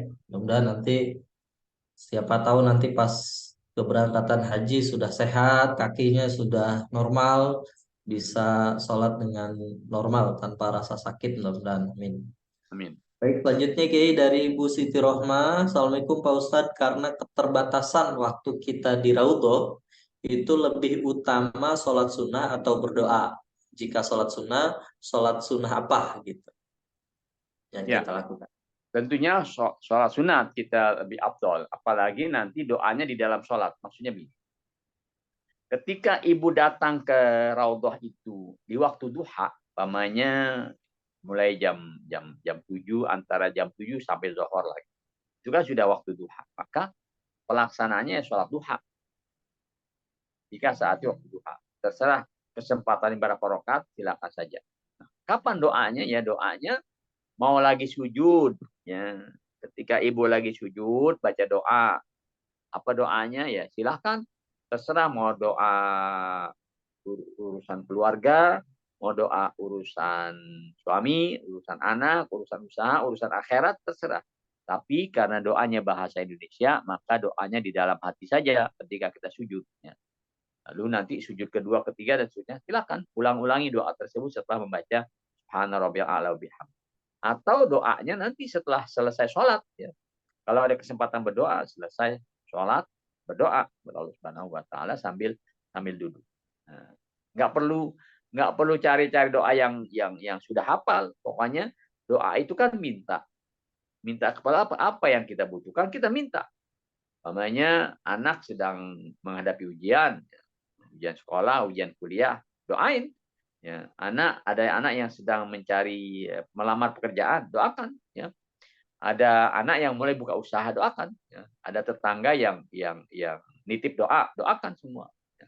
Sehingga bisa kapan saja digunakan kesempatan tersebut. Yang penting utamakan dulu sholat.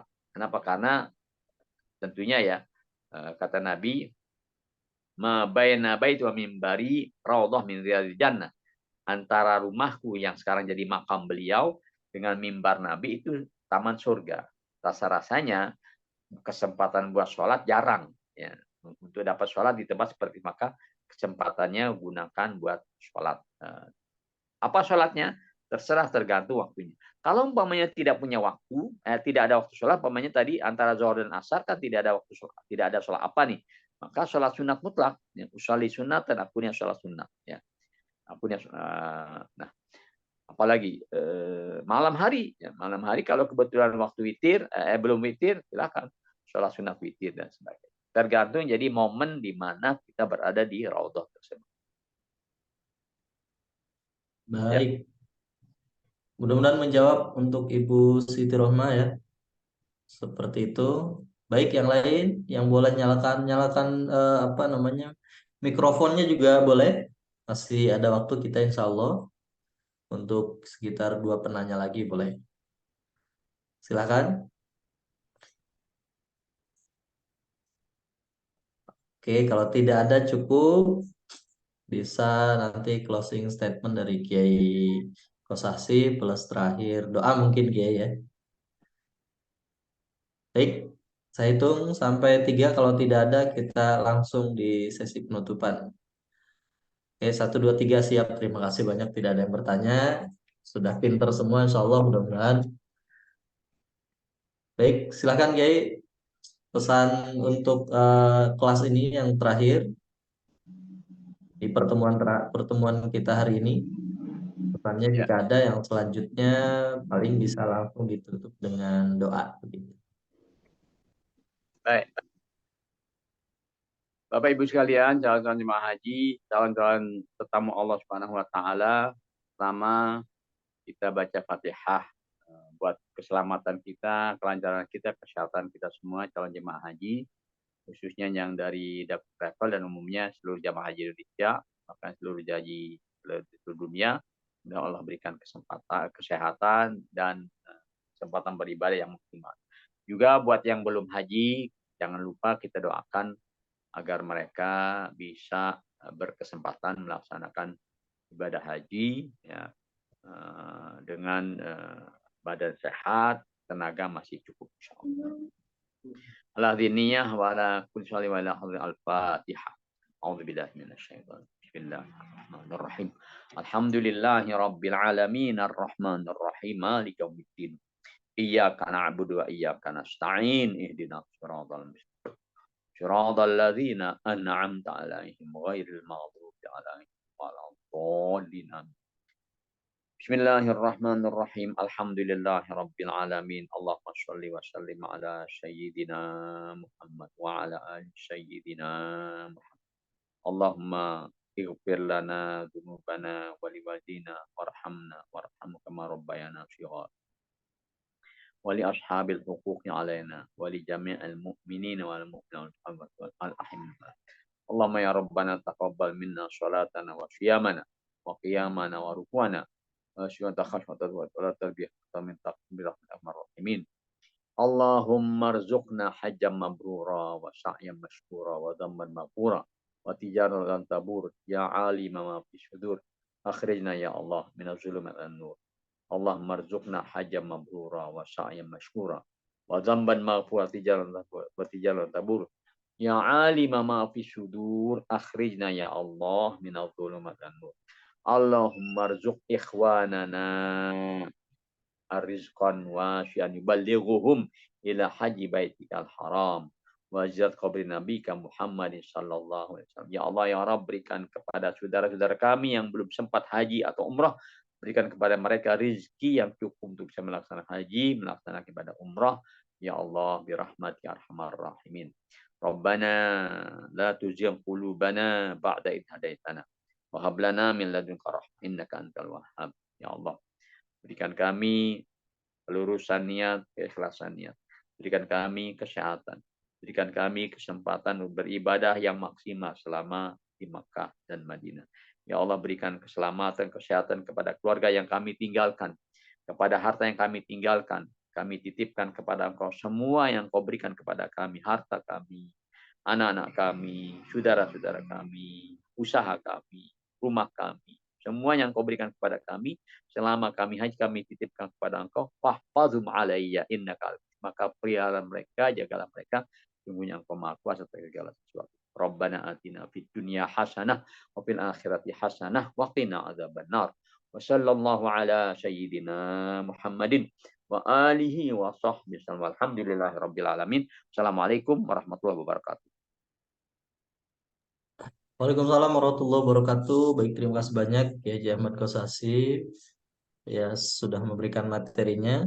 Baik, Bapak Ibu semuanya, terima kasih banyak juga yang sudah aktif bertanya. Tadi ada Ibu Susi, ada Bu Siti Rohmah, ada Bu Eni, Pak Sri Yono, terus Ibu Rohmiati, dan semua juga yang lain, Pak Heru, mudah-mudahan sehat selalu, Bapak Priani, terus Bu Ika, Bu Eni, ya, Pak Samsul Ma'alif juga, Pak Gozi, Pak Ibu Wardani, Bu Ervi, Pak Nurprio, Ibu Rahmiati Mursyidah, Pak Alwani, dan semua yang hadir di kelas persiapan haji siang hari ini. Mudah-mudahan yang paling utama adalah kita sehat sampai nanti pelaksanaan ibadah haji, rezekinya terus berkah berlimpah, juga keluarga kita yang ditinggalkan pas pelaksanaan haji sehat dalam keadaan yang terbaik. Baik, Bapak Ibu semuanya, nanti izin saya japri satu-satu untuk yang tadi bertanya ya, untuk minta alamat pengiriman merchandise pagi hari ini. Insya Allah, mudah-mudahan jika jasa ekspedisi bisa sampai cepat, mudah-mudahan lebih cepat karena ini sudah mau Lebaran, biasanya full jasa ekspedisi ini pengiriman untuk belanja online. Baik, Bapak Ibu semuanya, sekali lagi terima kasih banyak. Mohon maaf atas kekurangannya. Kita insya Allah bertemu 2 minggu yang akan datang. Plus nanti di bulan depan insya Allah ada manasik offline ya. Mudah-mudahan sehat semua bisa hadir. Baik, Bapak Ibu, kita tutup dengan membaca doa kafaratul majlis. Allahumma bihamdika asyhadu an la ilaha illa anta astaghfiruka dan bacaan hamdalah alhamdulillahirabbil alamin. Terima kasih banyak Bapak Ibu, sehat-sehat. Sekali lagi sampai ketemu di kesempatan yang akan datang. Terima kasih. Assalamualaikum warahmatullahi wabarakatuh. Waalaikumsalam warahmatullahi wabarakatuh. Syukran, Ustaz. Ya, silahkan Ibu, Pak Heru, silahkan. Terima kasih Ustaz. Baik, silahkan. Izin saya keluar juga ya.